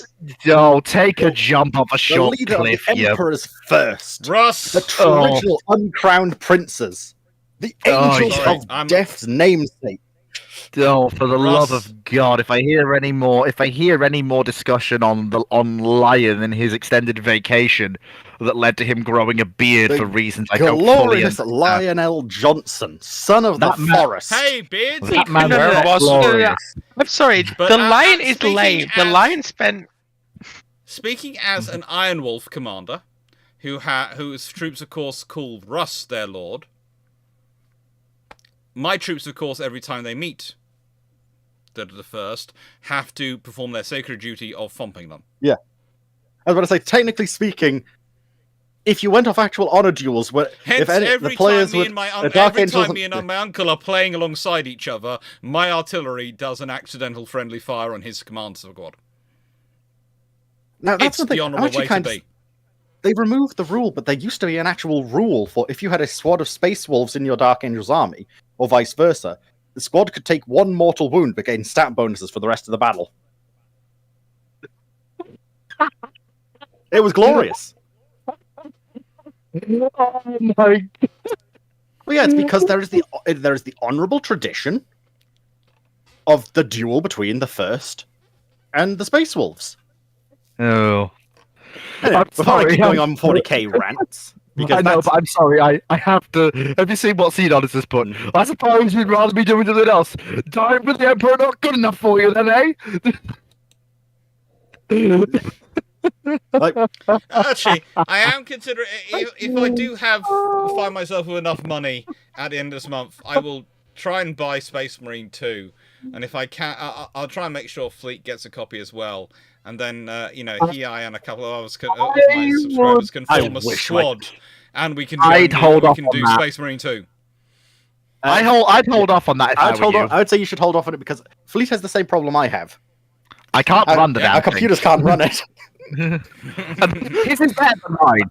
Mine is a steam-powered cogitator from the age of 1962. It No, runs it's on not okay. steam powered at this point. It's just an actual cogitator. It runs on At this point, anthracite. Fleet, do you need to Yes. come down here and I need to produce a computer for you based out of spare parts I have left over? If you That's something I've been Can considering to do with I be- Foxo, actually. If you're genuinely asking, Dr. Clarke, I genuinely accept because I need an updated computer and I do not have the funds, right. and realistically Let me have will a look not. at what Are we I've starting got in, an- I've got in my boxes and see if I can do it. Are we for you. starting an arms race here, Flick? if Because I've no got- way if in I've got hell a- am I if letting I've got you a get a better decent PC before I. to put you in as well. Well, nice way. That I've might got all help. I've got a few of the old Can we materials salvage- back from my old PCs. Can we salvage my hard drives at least? Yeah. That's the easiest thing to do. I actually have 128 gigs of RAM sitting somewhere I can bring down as well to use as the RAM. I don't know where I got it from, but it's sitting here. Oh. Right, I'm moving on before Yeah. I start getting tech viruses basically from even thinking about that. So, this is the one that Benno actually asked a while ago, but kind of got slightly drowned out when Fleet finally exploded. So, in particular, I need to re-find it again. How would Fleet find... So, Fleet, in your timeline, would this be a good naval strike aircraft for your carrier fleet? And it is referring to what me and Benno colloquially call the Gripinski. That's a... The problem with it is you've not given I'll me any repost the image. specifications, and I don't know what it is. It was one of If we the get into that projects. quickly, I know what it looks like. Runan has offered to send across an AM4 system, sans GPU and PSU. I don't even know what those are, let's I'll be think about honest. that and see what Oh, I would accept that plate. Yeah, That would probably be- an idea. That'd probably be an upgrade. I on what it accept. currently has. We'll see what we can find. Yeah. Also, I'm chat, I surprised- see you down there. Don't think you get to get away. Of course he does. No, he doesn't. But yes. So, Benno, do you actually have anything I can talk about with the Gripinski? Because I know we've talked about it previously, but it's a naval strike aircraft, basically, that's a Soviet version of the Gripen in terms of look, but beyond that, I've got no can't stats I can actually provide Fleet. I can't adult today. This mug is my life. Well, if it's Well, based on the Gripen, then its main task is to lose in export sales. But it's to not their- based on the Gripen because it came before the Gripen. Ah, then I have I no don't. idea. I don't- Yeah, Yeah, it's it- it here's was meant the to be a thing. replacement for the SU 22, 34, and 25. Yeah, 22, Yeah. 34, and 25. Yeah, the problem Yes, they are is information mimic. Don't worry, Dragon has them. Hmm? Dragon information mimic was asking about questions. Yep, And whilst Fleet was showing this your mug, I thought questions I'd are, I just believe, answer in the queue. yes. So if they don't get answered today, you'll have to tune in on my channel, which I'm sure we have the links to, and I'm sure people can Somewhere. provide the links to that. Look, you can find Um, these provided. clever people. In both Twitch and so if those on Twitch will have the link as well, and those on YouTube can have the link. If And, someone just then- sends me the link by a WhatsApp message or something, I'll quickly put it into the message which goes into everything. Actually, no, I will just go up and find Foxo's earlier message. Yep, And just stick it yep, in don't everything. worry. Don't worry, Mimic. I've got your first one, your at least the first one, which was split into 3. And I'll see if there's the other one, because you mentioned you had 2. Indeed, all of the things. Wow, you do realise you've had over 200 comments on all the different things so far today. That's incredible. Since we It's combined. I'm breaking all my records. I'm definitely this wasn't intentional, but I'm getting traction. We might even pass 250 subscribers at the rate we're going. Hey, I'm only 2 subscribers away from 250, and that means I'll be halfway to the 500 I need to start monetizing my channel Yes, and on YouTube. We also need to see about trying to make sure if enough Clarke people wins listening to his this bet. who aren't on his who aren't already subscribed to Fleet's channel, please go and do that, because he needs to get to 500 to get to monetize his channel, and frankly he needs to start monetizing his channel, because the algorithm never promotes you enough until you're monetized, unless you are, I don't know, Doobie 3D, in which case the algorithm kind of recognized who you were and rapidly promoted you. So that anyone who'd ever watched the single Amelia Watson video suddenly had this thing to them. Well, what is this? Yes. And for those who don't know, my mother is an absolute avid VTuber fan, and I therefore have, by proxy now, picked up rather too much information about the whole VTubing thing. And there are some quite cool ones. I do have I lost the bet, so I have Amelia above my head. So remind me, Cult grows. The Remind me. cult grows. your mother wanted a beaver for Hosh, right? Oh no, not this I again. think it was a beaver badger. for I think it was a Hosh. badger. Or was it badger? It was a Being badger. honest. Yeah. Well, we can do. I think. So But things a can be beaver worked out works one too. way. Okay, but a badger was sort of the better one, I think. Yeah. Mm. Why She's do I even also- bother she's- trying to oh, get myself out of My this mum is situation? also backing up. How'd I put this? Is also backing up Foxo in her tormenting of Hosh, of Fleet via Hosh. It never ends. It Alex never Lamb, ends. I do agree. Fleet should pick up more with VTuber knowledge. Myself, if Since I was apparent- going to pick, here's the thing: I know enough because we're going to Japan, so I've been using some of VTuber stuff to learn some linguistics. But I would say, if I had to pick my Oshis at the moment, I would probably go with Rin Penrose, Doobie, and Callie. Also from Myth. I also quite like a couple of the others wandering around in the Myth team. They're pretty darn cool. They seem to be. So Fleet- The thing is, what I tend to do with VTubers is they're kind of like good background music when I'm reading and just going through stuff to stick them on behind. It means that you spend your whole day alone reading a book, but you actually do feel like you're not spending the whole day without any human presence in your life. So Fleet, you're being called out about when you said you had 128 gigabytes of RAM somewhere. By Melly say, well, yeah, that's all well and good, but it doesn't help when it's 64 2 GB sticks of DDR2. Please. No, it's Please, not no, 64 no. 2 GB sticks. It's not. No, I'm It's not. sorry. 432 You gigabyte assume- sticks? You No, assume it's two DDR2. 64. No, it's two 64 GB sticks. Ooh. What I can DDR are that- they? that- I can't remember. I don't have them to hand right now. They're in a Because- safe place. So really, the actual size of the Mass is RAM also doesn't pretty damn cool. matter. It's you want what DDR is, what Gen is. I'm But Iron Mouse I'm not sounds going too much to- like one of my little cousins for me to be actually comfortable listening to too much because it just Oh, sounds too much like dear. yeah, Yuki. I am not becoming Shy Lily. No, not happening. I do not know how I And meant to we are, pronounce this one. Fleet is getting a VTuber assistant thanks to outfit, thanks to Foxo. So yeah, It's only basic I forms of didn't- initial sort of I outline will- at the moment. I will point out, It's I gonna- never asked for this. Fleet will be the first VTuber member of Shipshape. Oh no. That's what I'm trying to get to, Wellesley. But honestly, yeah, I'm going to butcher this one, so I apologize. But what is your favorite Dutch bitten gumtier snack? Guys, help! I don't know how to pronounce that. I'm I genuinely summoned sorry. the Dutchman in attack mode.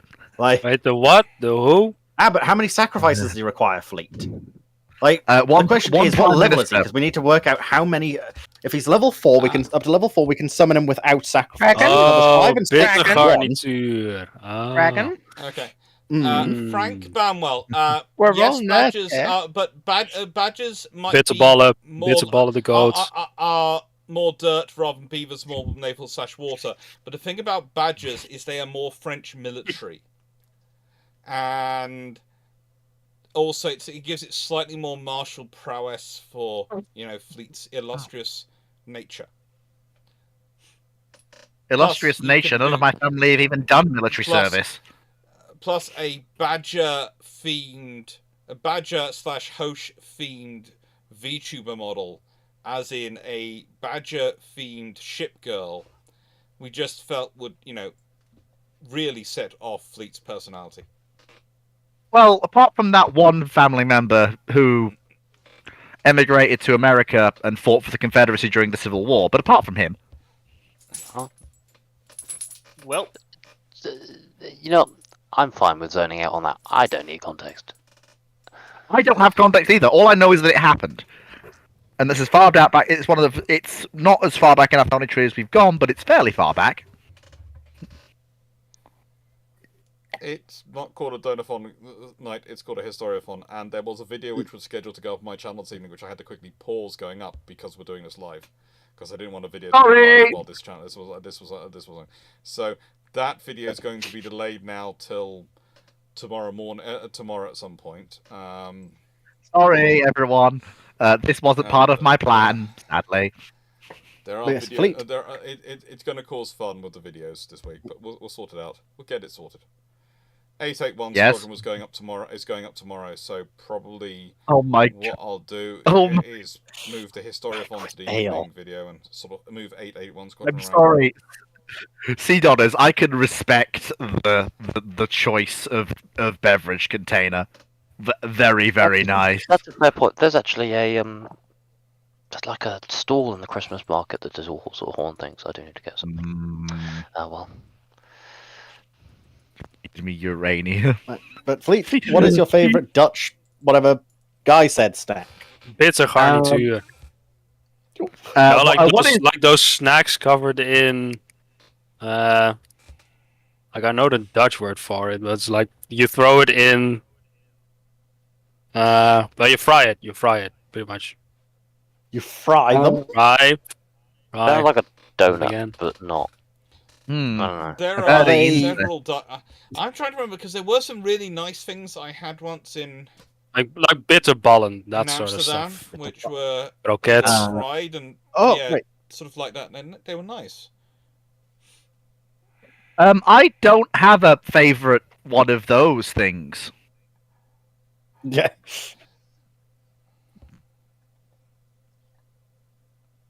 I Please just tell me you're not. getting He's into never your heard late of day- them before. Kind of Runon. Fox has at least done the beginnings of getting a basic setup, a basic sketch basically set up for it. It hasn't been done for a full VTuber thing yet, but at least we're getting the ideas ready. So potentially could be done in future. The Hitty Fish. Favorite sea power If scenario. or a Well, I VTuber know costs a lot of money.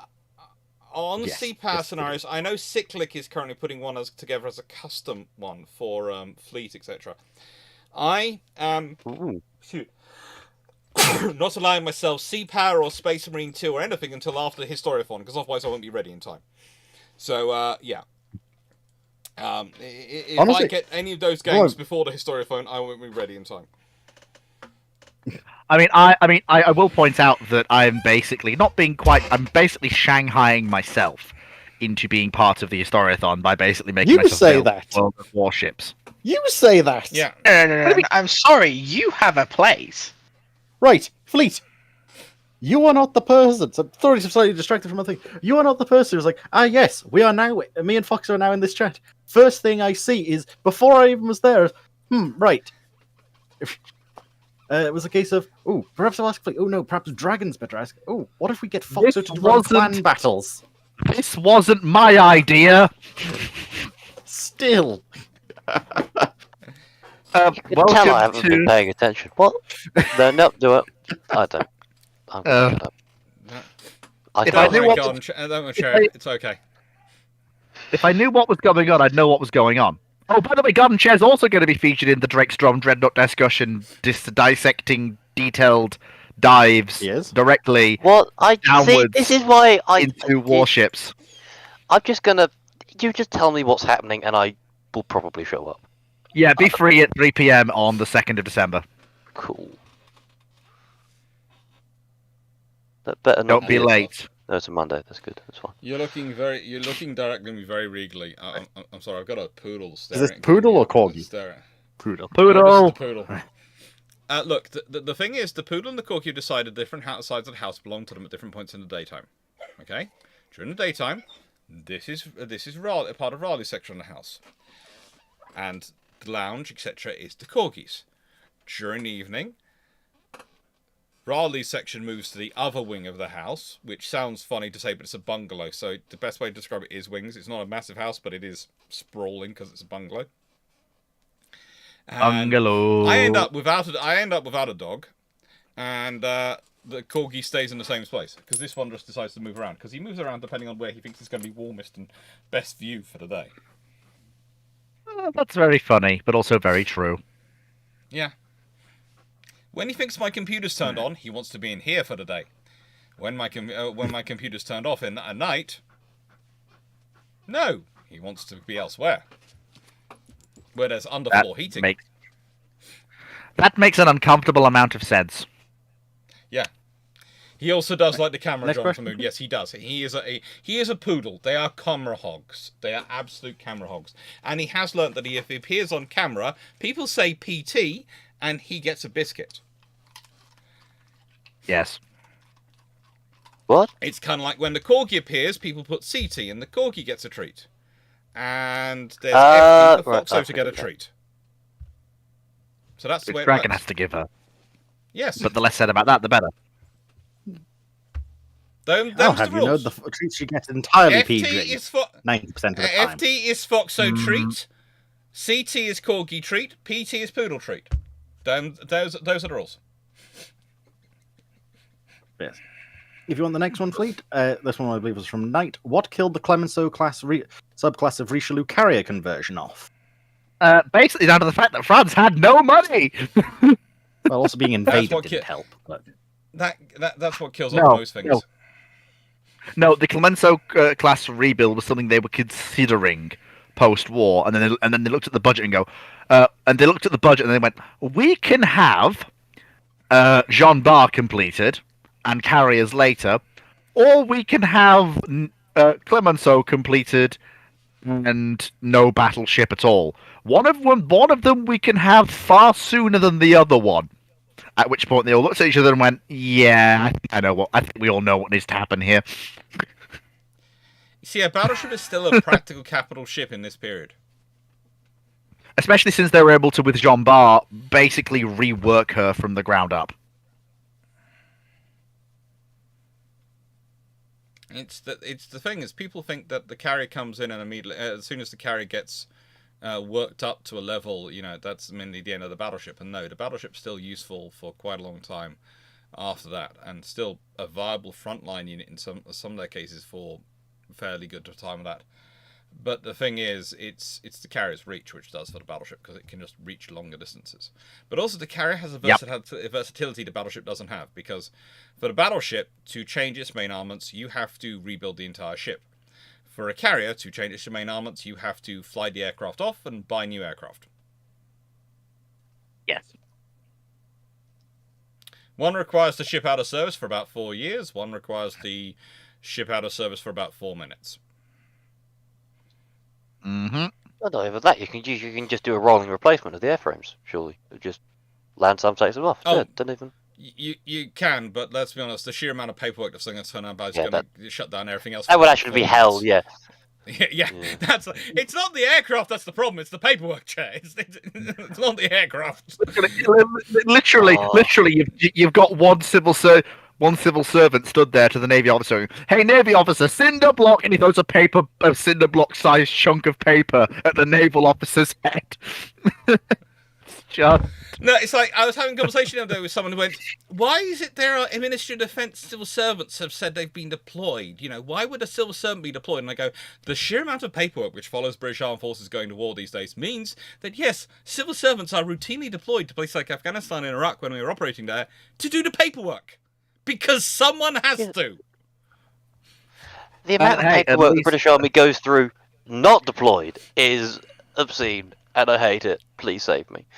I mean, to be fair, it is bringing back to the Ministry of Defence some of the fact that civil servants have gone out and actually, I know they aren't seeing combat and being shot at, but they have something more of an idea of what actually goes on in the field, rather than not knowing. Yes, but you see, there's also the fact that to an extent, you've slimmed down the armed forces so much that no longer do they have their own enough of their own pool of admin people that used to be part of the forces that you now have to send out the civil servants to do it. Yeah, this happens on a shocking. Yeah, the Adjutant General Corps is a lot smaller than it was. Oh, it's not as big as it used to be. Next question, please. I'm not going to make that cruel joke. Yes. That joke's too cruel. You've got yet another nice and simple one. Especially against Foxo, especially against Fleet Foxo, because he's got enough issues as it is with Hosh. What is the panel's favourite fruit? I like bananas. Pears. Apples. Orange. What? You can get your mind out of the gutter, madam. Yeah, apples I thought because you were gonna say Hosh. apple crumble. Pears because apple and pear crumble. That goes for you too, That was sir. Garden Share, Yuki, who said pear. Why are you so annoyed with someone saying they like crumble for the fleet? No. Like, that especially if wasn't- you use, the good old-fashioned crumble recipes, where it's a case of just use as much sugar, butter, and whatever you need. People liking crumble.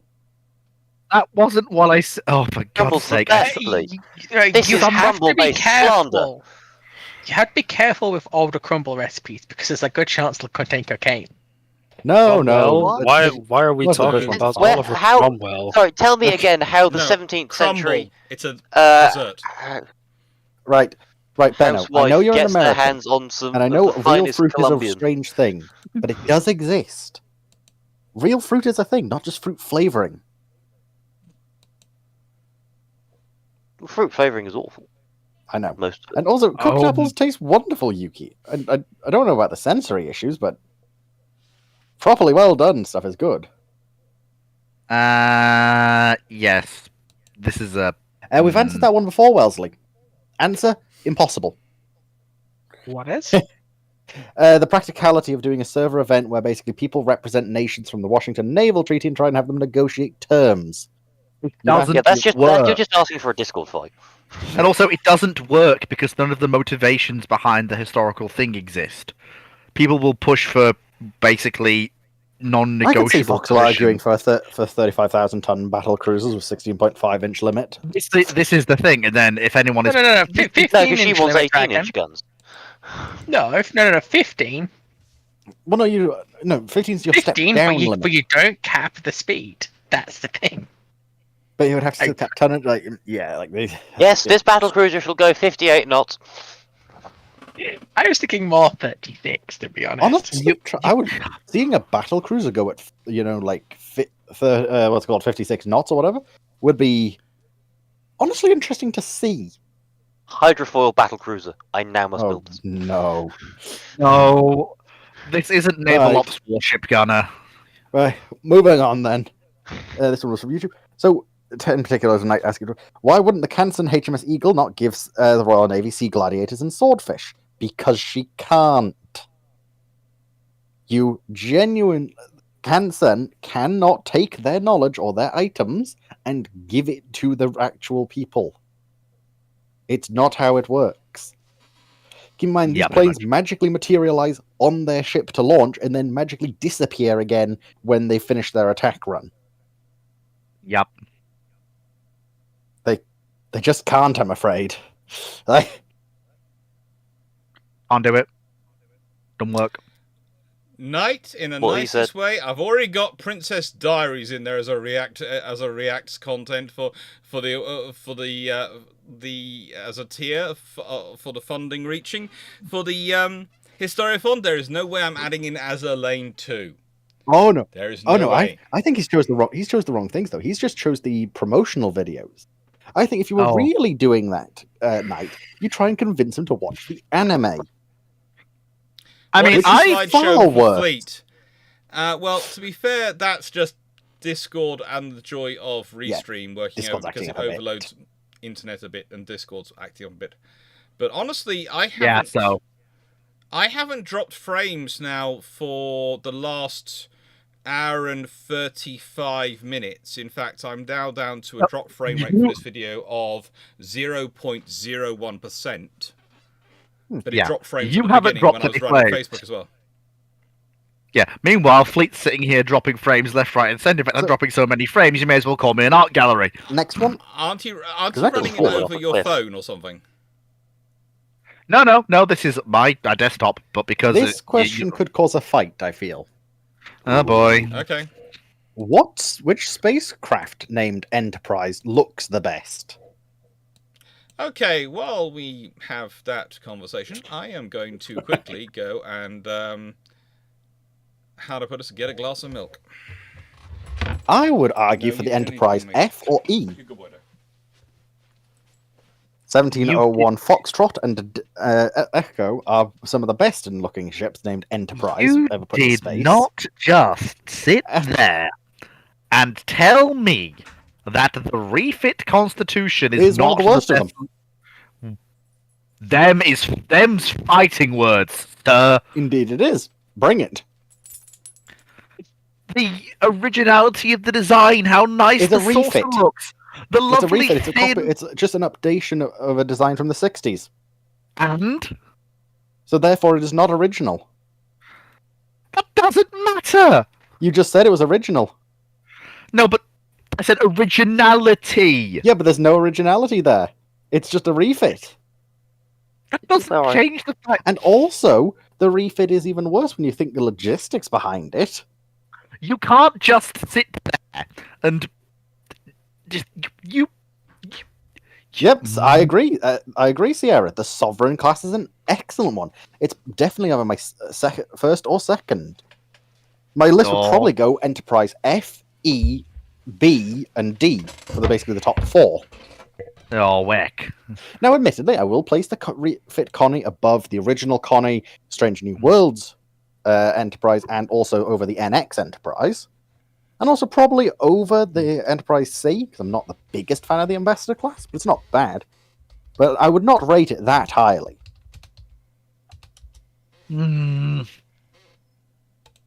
Well, I would go no, for the Enterprise J.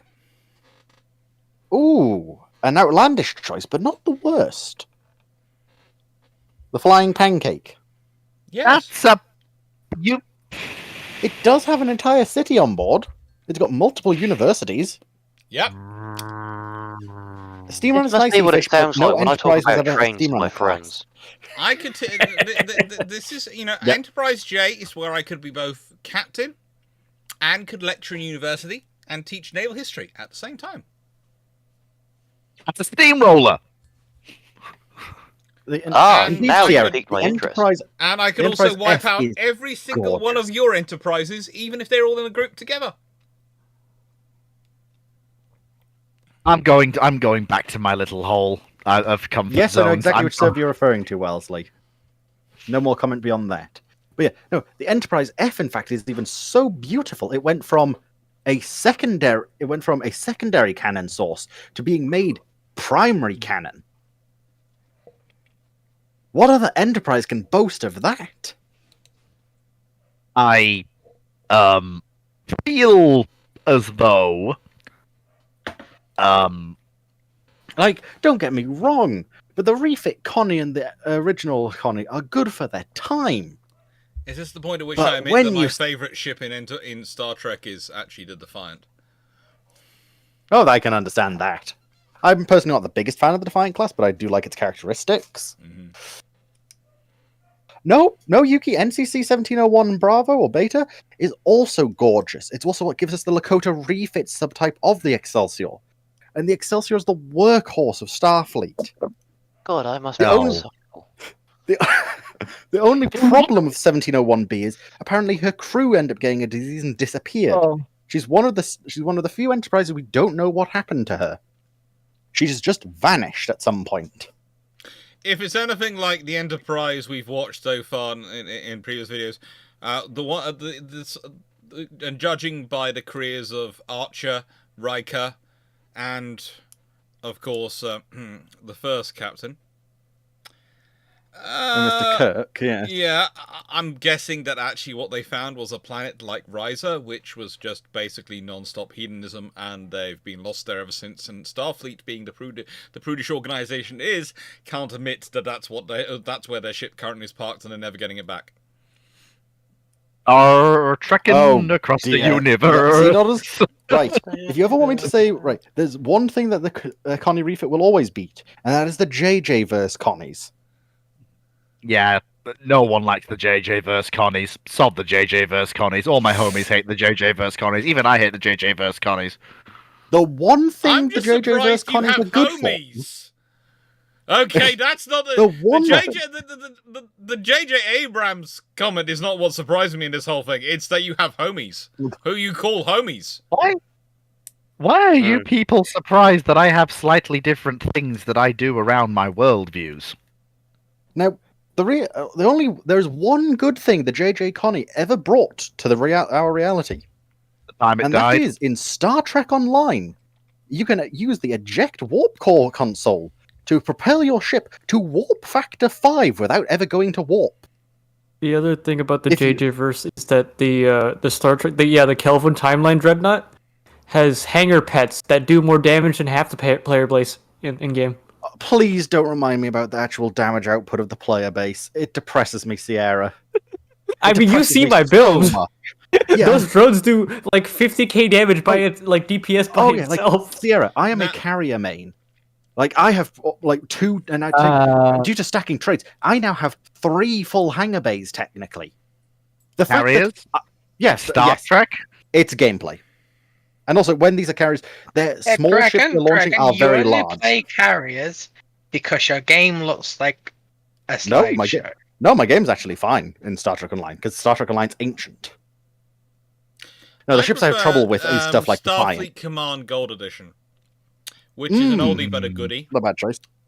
I I used to have a enjoy lot of- Star Trek. I have a lot of fun with that because I tend quite to go enjoy with the, Star Trek Armada 3. missile heavy ships and blast those things.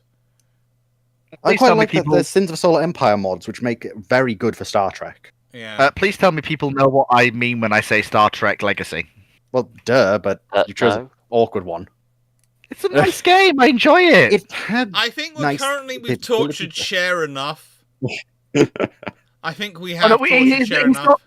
not so much being tortured. It's more the fact that he's going, is this what I'm like Now, when I'm talking trains with Admittedly, the people? only thing I would like about the the Kelvin Timeline Dreadnought, okay, the Vengeance classes, I wish they would fill in that saucer section.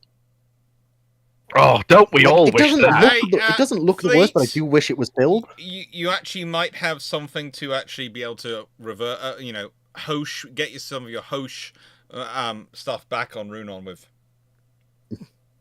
Because Runon Now just making said the Why? event. the Abrahams versus Enterprise is actually pretty good. The Destroy the Abrahams? child. The Abraham. Abrahams. The debates between you two can now turn into Hosh versus the Abrahams versus Enterprise. Yeah, we've got a couple of It's people like in the the Twitch wall. saying no NCC 1701, no A, B, C, D, or E, F, or G. H I J K. And yes, L, M, Jonathan, N, O, we P. do not mention the Enterprise G. It does not exist. Like, I've Well, got to it Google must this. exist The because there's a right. J, but you know. right, but the fact is, the Enterprise Don't G talk they've about made it. is known as the Neo Constitution class. We And don't they talk technically about it. speaking, they call it the Neo Constitution class or the Constitution 3, even though there's actually been 7 Constitution classes so far, at least. If anything, Which actually, I the need to third- go check my map. One of them. But There's now been again, 4 you're after trying it. That, to expect continuity in a science fiction franchise which has far too many media companies involved in it, who care far more about the bottom line than they do about the people Correct. actually reading it or wanting to enjoy it. He's got a Correction, point we've got, there, the, you we've know. got the Constitution Mark 1, That's 2, not- 3, that- 4, and then we've got the Constitution Enterprise 2, 3, 4, 5, and 6. As well as on top of that, you then get the various different subtypes, such as the Vespers and the Mirror Universe subclass. So there's plenty of different versions of the Connie already. Oh my god, are we look, people, I'm gonna have And- to put Right, I'm putting Sierra, my foot that- down. that's not no Can I bit. ask a question here real that quick? was Yes. no, go on, I was Cypher. thinking about the different one. Hey, How am I Segway. coming through? I'm currently on my cell phone on a boat on the Swanee River watching some contractors try and fail to unstick their barge from a boat ramp. I'm waiting to get the boat out of the water. At least I'm getting paid overtime. Yeah. You're actually coming through all right. Actually, you're coming through Evish, crisp and I will clear. agree. The Ikera class is a beautiful vessel. And the first Ikera class we see on screen and film is also named Sorry, after a very the glorious Swedish- vessel. Are building flat pack spaceships now. Yes. What? Yes. The Ikera class of USS Look, is Thunderchild. anyone really surprised that IKEA's getting the Thunderchild. space before, Sorry, before you said anyone that- else? Oh, Is that's it okay. an A or an I? I thought it was an A. Ikea class. Isn't the joke It's that we Akira, turn you up on? Sorry. Isn't the joke we turn up on Mars and we find an IKEA and a Starbucks already waiting for us? Yeah, probably. Was coming through my No. It's an IKEA, No, a Starbucks, and a Starbucks Viking is somehow a U.S. Air Force C-17 with one in the back. And then it gets better because we land, we come out, and then we see a squadron of B-52s fly overhead. Oh, no. A solitary Greg's vegan sausage roll. It's just a Greg's and a Viking Why longship. bring up the abomination? Why? Which abomination? The Greg's vegan sausage roll. Oh, I must admit, I've never had one. Okay, all right. Shall we? Okay, we've definitely done that question really well, gentlemen. They're I need to get finally my getting hands on that at some point, Sierra, because the Boimler effect Y'all have is a good one. brokenly good. Take us. All right, see you cycling. All right, I'm just going to say this. I'm going now I to put believe a Sierra, time isn't it? limit. It's going to be coming out soon. If Dr. Clarke wants to continue this, he can, but I'm going to put a time limit of another 40 minutes. So at 11 o'clock, I'm off to bed. Okay. Because I do have to work tomorrow. I'm going to re-record videos for tomorrow because of the delays caused by tonight's video.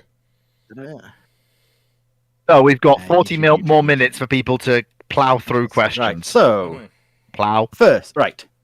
First, there are memoirs of Orwell's engineer Kostenko, since Orwell was literally the one surviving Borodino-class battleships, and some tweaks he had done to the ballast system. Do you think his suggestions were listened to? Would the Borodino not become floating pyres? And another question, have you ever heard of Kostenko and Smirnov, Russian names, and Polinsky's memoirs? He claims that his request, all of the Orwell's woodworks were removed from the superstructure. Hmm. There's a lot of. I have read a fair number of the memoirs from the Russian fleet in the Battle of Tsushima in that period, and the ones that have been translated into English, and some of the ones which weren't translated into English, but I managed to wander my way through the Russian, which was fun. Sounds fun. I would say, you know how when something smart is done, there are lots of people who claim the credit, and when something dumb is done, there's lots of people who point the fingers. Yes. It's kind of I'm one of those acutely aware. situations. There's lots of That people doesn't surprise me. And in answer to Melanie's question, yes, Cyclic was on the Swanee River. Sitting, waiting for some contractors to remove a barge. Mhm. Barge. Next question. Barge. Yes. Great. Would you categorize the US 3-inch semi-auto rifle in the 1960s and 70s as their stand-in point defense weapon system before CIWS comes in 1980s? I assume he means their naval guns, right? I'm sure he doesn't mean their rifles because, I mean, 3 inches generally does imply a fairly large amount. So the 3-inch was basically the general purpose mid-tier armament for US naval ships and smaller vessels they built. Even then, it was usually secondary on some of the smaller ships, because the 5-inch was felt to not have enough rate of fire to actually be capable of dealing with some of the threats that were in the battle space, and it's prior to the point where you have the ability to have things like CIWS as a last-ditch, oh my goodness, that's a missile and it's right there and I need to kill it now and I can't launch missiles because it's right there. Torpedo boats. But the primary defense of a US ship against missile attack was its own missiles during this period, because you would usually have your missiles of this period would not be quite so quick. They'd usually be fairly easy to see coming. So you're talking things like some of the older massive missiles that some of these first Soviet generation missile boats had. You're talking slightly improved versions of that. So they're not exactly subtle, and they're not exactly the fastest things in the world. So you're going to see them coming. And against mounts like that, if you're a lone vessel, you have your chaff launchers to try and spoof the missiles to go up. You have your 3-inch mounts and you have your 5-inch mounts, and ideally those guns should be banging away at them if they're within range. But ideally, if you have a missile mount, you should be going, and that missile's dead, and that missile's dead, and that missile's dead. Oh, there it comes. This one's getting close. Bang, bang, bang. That missile's dead. Oh, one of them's still coming. Chaff. Whee! And then the missile goes, whee! I like the chaff clouds, and goes over the top of your warship. But of course, where you start to see Sea-Wiz coming in is basically not only a desire to improve missile defense, but missiles start to get faster, and they start to get a lot more tricky. So, for example, you start to get things like shipwreck. Yes, there is that, but there's also starting to get things like shipwreck, where they will fly extremely low to the water, and then one missile out of a pack will pop up and confirm with its radar where you are, and then drop back down to limit the amount of engagement time you have by limiting when they are detected. The kids who hit that truck, they make restitution to Junior. Sierra, that's funny. Other designation, Sawn-Off Terrier, HT3. Christopher Moltisanti's a fucking loose cannon, and that Filoni kid, if ever... Hey, Bubba, throw up that missile point on the launch trail. Oh, that shouldn't have made me laugh. Oh. I may be acting boss. Next one? Yeah. Man's a guest of the government. Unless anyone else has anything to say, unless anyone else has anything to say on the topic, but I think I pretty much covered it. Well, the fact that Sierra isn't breathing down my neck and saying, "Fleet, you're wrong," leads me to believe that I'm pretty close to being on the money. I'm not gonna pay it. Or we just can't be bothered. Oh yeah? I'm serious. How would a Soviet admiral what happens if you don't react commanding a Kirov-led surface action group if they found out they're about to be attacked by 48 B-52 bombers carrying as many harpoons as possible with ECM and fighter support? Right then, They're dead. I'm sorry, but no, that is... The books are closed. You're looking at, realistically, per B-52, you're looking at least minimum 4 harpoons per B-52. Reputation for immaturity. Probably more. And there are 42 of them there. And they have ECM support and fighter cover. There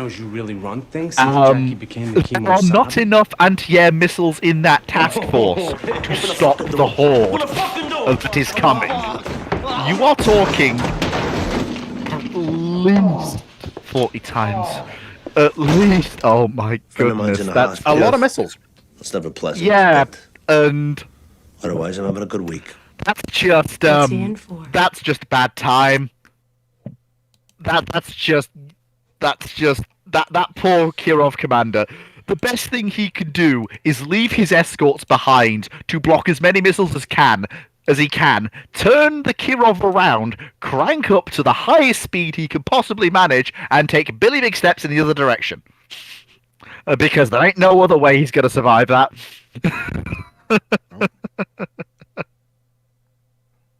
Because that's just too many harpoons. That is saturation of air defenses will lead to penetration. Yeah. Essentially, he goes, can I get back under my own land-based air defense umbrella? There is one scenario. Unless he has the entire Red Fleet with him, Dr. Clarke, he doesn't have the... No. What do the Kirovs usually carry? Oh. Yeah, that might work. Special There's nothing warhead to Kirov. SAMs! I mean... Icy SAMs! Yeah! Fun SAMs! I've been operating under the idea of a conventional response. It's a Kirov. Then you're not Russian yeah, in this scenario. If you're being attacked with that many B-52s firing missiles, surely that's where you start unboxing the special rounds. The spicy SAMs go live.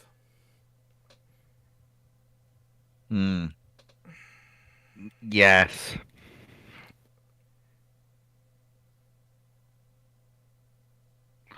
It depends which Soviet war plan, Yuki. Not all of them called for nuclear weapons release. Which Sarah's saying that they're only really there until everything is solid state and ECM proof. James C. Sammy, Dr. Clarke, as last night's question got diverted by Welsh coal, could you please complete your answer to regarding the accuracy of the Orkney jeweler spy? Many thanks. It's one of those things. I actually did some looking into this today because I was looking. I was sort of going, well, hang on, what's going on here? There are all sorts of myths about various Nazi spies in the UK. That one has some legs to it, but I don't think it has necessarily a lot of them. But there certainly seem to be interesting things going on around Orkneys, but that doesn't necessarily mean it's German spies. Because the British were doing some quite interesting things as well, and there was one interesting occasion which, of course, never happened, which may have in theory involved a special emissary from a certain country arriving in the UK by a flying boat, being greeted on the coast, whisked to a point, and then dropped off back to the coast, and that flying boat. Because, you know, that's what you do. And I'm sure if some lovely, home guard or troops who weren't told what was going on had spied out from a distance, they'd have thought that, oh, that must be a German spy running off to getting out to sea. And, well, no, it wasn't. It was a emissary from a very special country, which was very useful for the British to have some very non-official, definitely not conducted by any form of radio or telephonic communication, which could be tapped communications with. Before anyone was asking, the British don't have to worry about comms with America, because undersea telephone cables and all sorts of things they have set up. But there are lots of other countries which they do need to have negotiations with. Off the record. Mm-hmm. In World War II.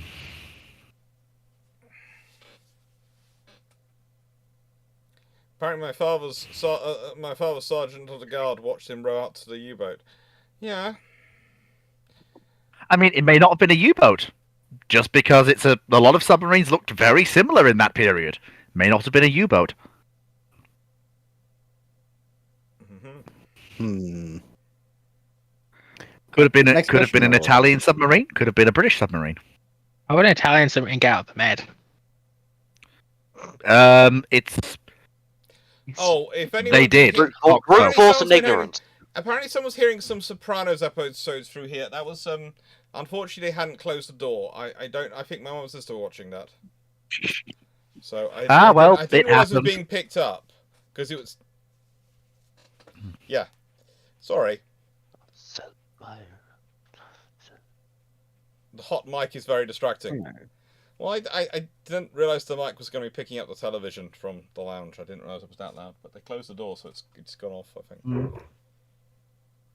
So, next question is, what if the Americans joined the Russians during the Russo-Japanese War, triggering the Anglo-Japanese alliance?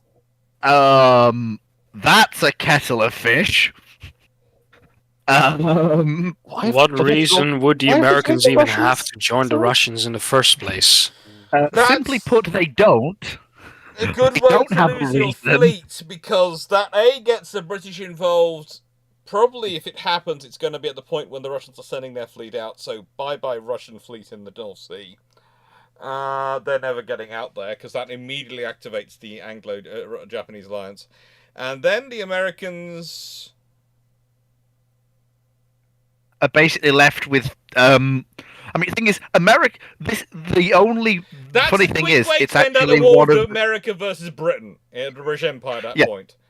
Yeah. The funny thing is, this is literally one of the few periods where economic warfare would actually have a chance of bringing the US to a table, not by causing suffering for its citizens, but by hurting the bottom line of members of Congress and those with whom they are close friends. Because this is the point where the Royal Navy can just go, right, that's it, no trade to the continental United States, no goods in, no goods out. Yeah. And about 2 years of that is going to start affecting the bottom line of certain key influential people in the United States. And you also have to realise that a lot of countries might join in on the British and Japanese side on those circumstances, because they could sense a chance to Because again, Oh. let's respect, America's just humbled Germany not that long ago. Oh yeah, Germany's coming in. Like the Kaiser has been smarting for a chance. The Kaiser would love that because that would actually give a chance to get a reckoning with America.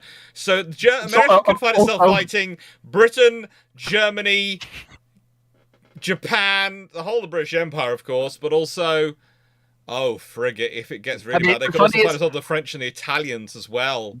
The funniest thing is, do we see the Kaiser going to King Edward and going, hey uncle, hey, I've got this brilliant plan to put like a few divisions on some liners and we're gonna go and take New York? Probably. This is the Kaiser, and the British will go, Godspeed to you, old chum. Good luck. Because let's be honest, if the because Kaiser the funniest thing, if the Kaiser does that, it's the easiest way to defend Canada. Because the Americans will be sending their troops to try and retake New York from the Germans, which will be a fun battle going on.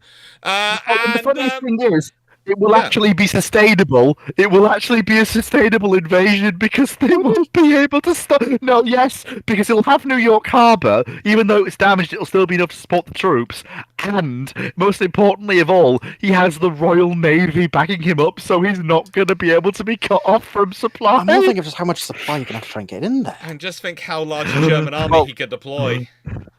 Yes, oh my goodness, the German army just marching on Washington. I can't. Maximus is saying Mexico joining in on the British side, America trying to mend the coast, north and south borders. Yeah, there's a reason why if this escalates, things go wrong very badly. Again, I just don't see why they would. No, I just there's no scenario. They wouldn't. cannot imagine why they would do that. Wouldn't.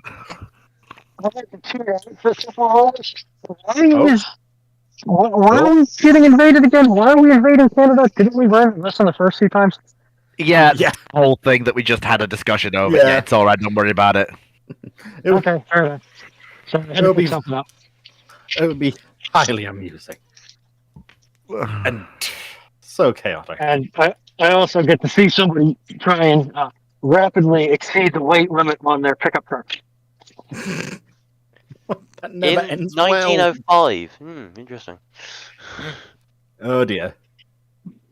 The next question is from YouTube. I can see. Is Dr. Clarke's mum mad/bad? This is his exact wordings. Enough to play bagpipes. What? I am not involved in this. Okay, so for context, it's, if I'm understanding the context of the question right, either crazy enough where she picked up the skill to play bagpipes, or to keep the conversation little cousin safe, cool enough where she picked up the ability to play bagpipes. I'm not going to discuss what the various instruments are currently hidden in Attic 3. Because that would admit I know where they are in Attic 3. And for my ears, they're staying in Attic 3. Okay? Oh, I see. Oh my goodness. Moving on before Men in Black appear behind me. Well, this is going to be awkward.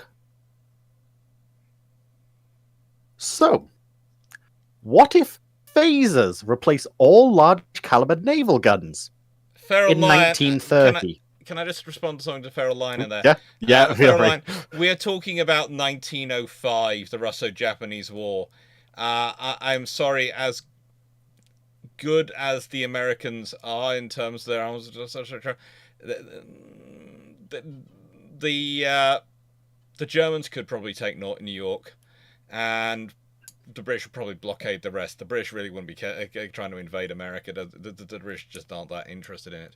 But it would start. The British would probably let the Germans invade New York from the point of view of that would stop you trying to invade Canada and stop the British having to go through the expensive mess of defending Canada, because that always involves far more of the British going to the Canadians.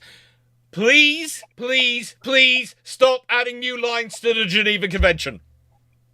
Please. There's also the basic fact that here's the thing: that invasion of New York is basically the final shock that would probably force the American Congress and the president to go, yeah, this silly little experiment has gone on long enough.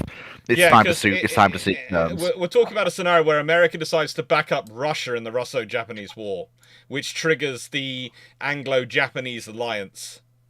And this is, of course, not long after America's bodied Germany in South America and various other things. So, yeah, there's enough people who are pissed off against the Germans, and on that scenario, they're siding with the British. And, yeah. Although, interesting enough, such a combined war might prevent World War One. Yeah, Oh, maybe. it'd probably just be World Because War One 10 years early. Yeah, because let's be honest, the Kaiser's going to want to firm up his empire in America, and the German army might be just good enough to keep control of large sections of New York, etc. Yeah.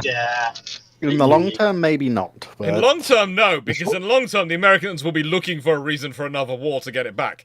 Yeah. But in the short term, the Kaiser's got a new bauble to play with. And if he's obsessed with fortifying, if he's obsessed with fortifying that, he ain't putting money into building up his navy. I can't really imagine a scenario. Let's see. Did my signal just crap out? Nope, we can still hear you. Oh, I can't really imagine a scenario where a foreign power takes Manhattan and any significant chunk of New York, New England, and there isn't a low-grade insurgency boiling on for an indefinite period of time. Yes, but how the Germans at this period deal with insurgency is genocide. Very German. That's They've how they had deal with too much insurgency. experience in Africa at this point. But just Poland. Fair line. I Poland. see Congress being genius for that area. Yeah, so basically, in a nice way, it's not today. We're not saying today. We're saying 1905, and with the Congress you had then and all the other stuff. Yeah, good luck. The US Army was so well prepared when it came to actually joining war in 1917. 1905, then they're definitely in an even worse state. At least in 1917, they've actually been doing something since 1914. Although there is one small, tiny little fly in the ointment. Yes. Theodore Roosevelt exists. And yeah. Man, but who do you think is going to be? Is going to be a problem? He is going to be a problem, yes, but what do you think he's going to be? His view is going to be of the American Congress, which declared war on the UK under this circumstance. You idiots! Nice way. You idiot! I'm not sure whether he's going to be. He's going to be a problem for the Germans, but I think he's going to be more busy killing off Congress than he is before he's dealing with the rest. Oh no! I know what's going to happen. He's going to drive the Germans out of New York. And then he's literally going to run for Congress, so run for president again on that platform, and basically sweep popular vote, electoral college, literally everything.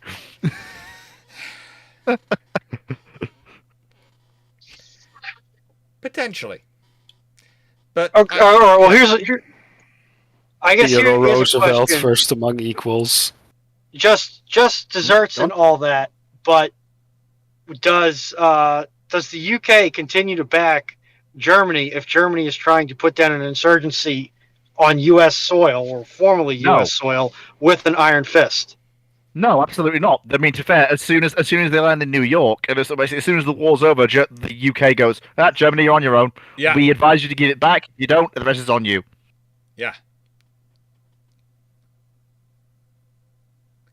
That is literally. That's what they do. The British would not muck around. The British wouldn't be there supporting them after the war was over. During the war, they'll make sure they don't get interrupted with their supplies. Post-war, it's on you. Oh, and by the way, remember what you did with the Boers? Where you sold them weapons while we were doing an insurgency against them? Yeah. America, have you met Vickers? Here's their catalogue. Oh no! It's not that overt. It's just, oh boy, it's a shame if all these rifles and artillery that we're no longer using, just on the Canadian border. If only someone would take them away and leave and leave some money that's equivalent to their value. Fleet, you're having to talk. You're thinking about modern scenarios, post World War I, etc. We're talking a pre-World War I world where, frankly, they didn't bother about that. The Germans just openly sold it to the Boers. right in front of the British and sent it out on German flagged ships, the British would do exactly the same to the Germans and go, "So what? You did this to us." Of course, I'm now imagining what happens. The British would probably be landing the weapons in Boston. Of course, I'm now imagining what happens if the Vickers salesman gets a hold of U.S. military infrastructure and starts selling them 14-inch and derivatives. Well, the Americans did like the 14-inch gun for quite a while. Yes, but now they'll have the power of the Vickers 14-inch salesman on their side. Yeah. Do they ever go to 16-inch? Oh, they go to 16-inch because the Americans are going to build something massive to try and nicest way. That the naval race that such a war is going to trigger is going to bring about considering when the timeline of Dreadnought, we are going to be onto super Dreadnoughts toot sweet quick. You may see Dreadnought built as an all centerline armed ship, because this war will probably highlight just like and Jackie Fisher will go, you know, that whole chasing thing I was obsessed with. Yeah, no. This war has proven no, we don't have to chase people anymore, and if we do, the angles are going to be such that we're probably going to be able to bring our entire battery to bear if it's on the centerline. So let's build this Dreadnought thing as a centerline ship. Okay, No. good, fine, all right. Fleet, you know the reason he did that was because he didn't believe super firing was possible. Not What? because he So was, if he still probably doesn't... Yeah. Yep, and if he still doesn't believe super firing is possible... And he thinks you need to have still 6 gonna- forward-firing guns. This is just his beliefs. So, nice way, This is what'll if he's happen. gone for centerline, then you end up with triple turrets. Oh my goodness. And Oh if you yeah, think about because it, then he'd have his 6 forward-firing guns. So basically, you end up with HMS Dreadnought with 12-inch guns. that's hysterical. That's actually hysterical.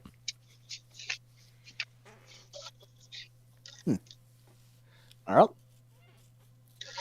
right. Right. So, moving on. The other thing is they probably also have to develop a longer range, because the British will be going, hang on, our ships are spending a long time operating along the American coast. Okay, they need more range. And possibly also a slightly higher speed, so you probably will end up with that, the theorized 24-knot, 12-inch gun, or 13.5-inch gun Dreadnought.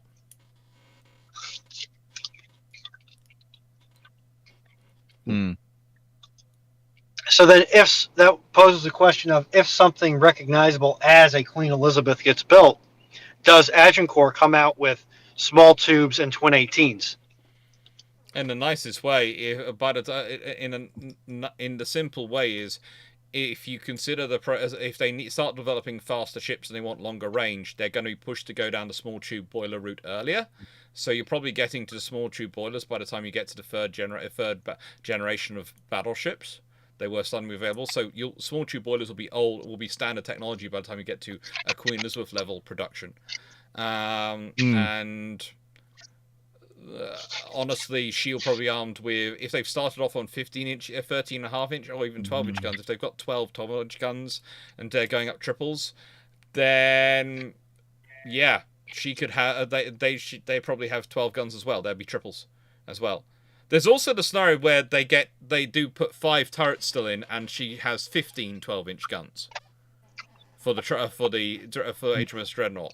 And next generation then have 15 13.5-inch guns, and then the thing is, the moment you start going on for ships that big for the British, then what are the Americans going to build? What are the Germans going to build? And what are the Japanese going to build? Everyone's going to react to it. The other powers of the world Well, can do some scary although stuff. here would be the question: if Germany has either is expending or has expended a lot of land-based resources trying to keep and hold the northeastern seaboard of the U.S., does the German Parliament, legislative branch, even give the Kaiser the money to even begin or continue at this point the building war with the UK? Well, probably not, but you have to remember this. Whilst we talk about the Anglo-German naval race, which was the numbers race, it was a quantity race. The qualitative race was between Britain, America, Japan, and to an extent and Italy, and to an extent Austria-Hungary, with France an honourable mention at the end. So the thing is, the qualitative race is still going to continue. The quantitative race with Germany might not, but that's going to depend on the situation with how many ships America is building to retake New York from Germany, and how many Germany's building to try and defend New York.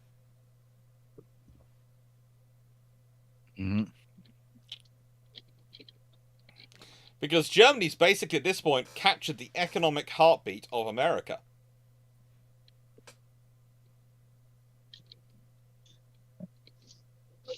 And that's a very real consideration for the Americans. A very real consideration for the Americans. And Germany will do everything it can to retain control of that economic heartbeat, because that's going to be a lot of money going into the German coffers.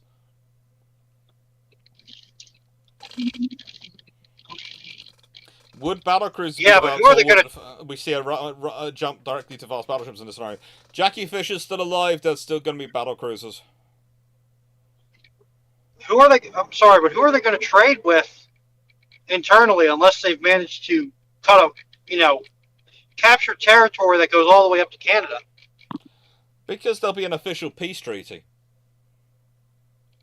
And the infrastructure and logistics lines already exist. America, to divert those lines and those trade links elsewhere, would cost a lot and be economically very difficult. They might want to do it, but they're not going to do it quickly. It's going to be a process of years. And when they do, that's going to remove the value of New York.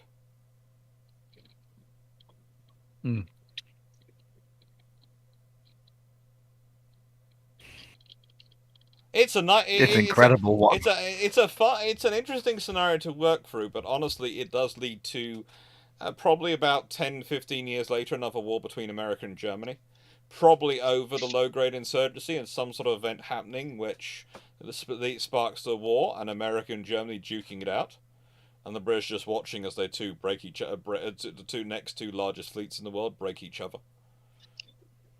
The Americans will win it, but the British will. The British will just be going, yes, that's our position secured for another 30 years.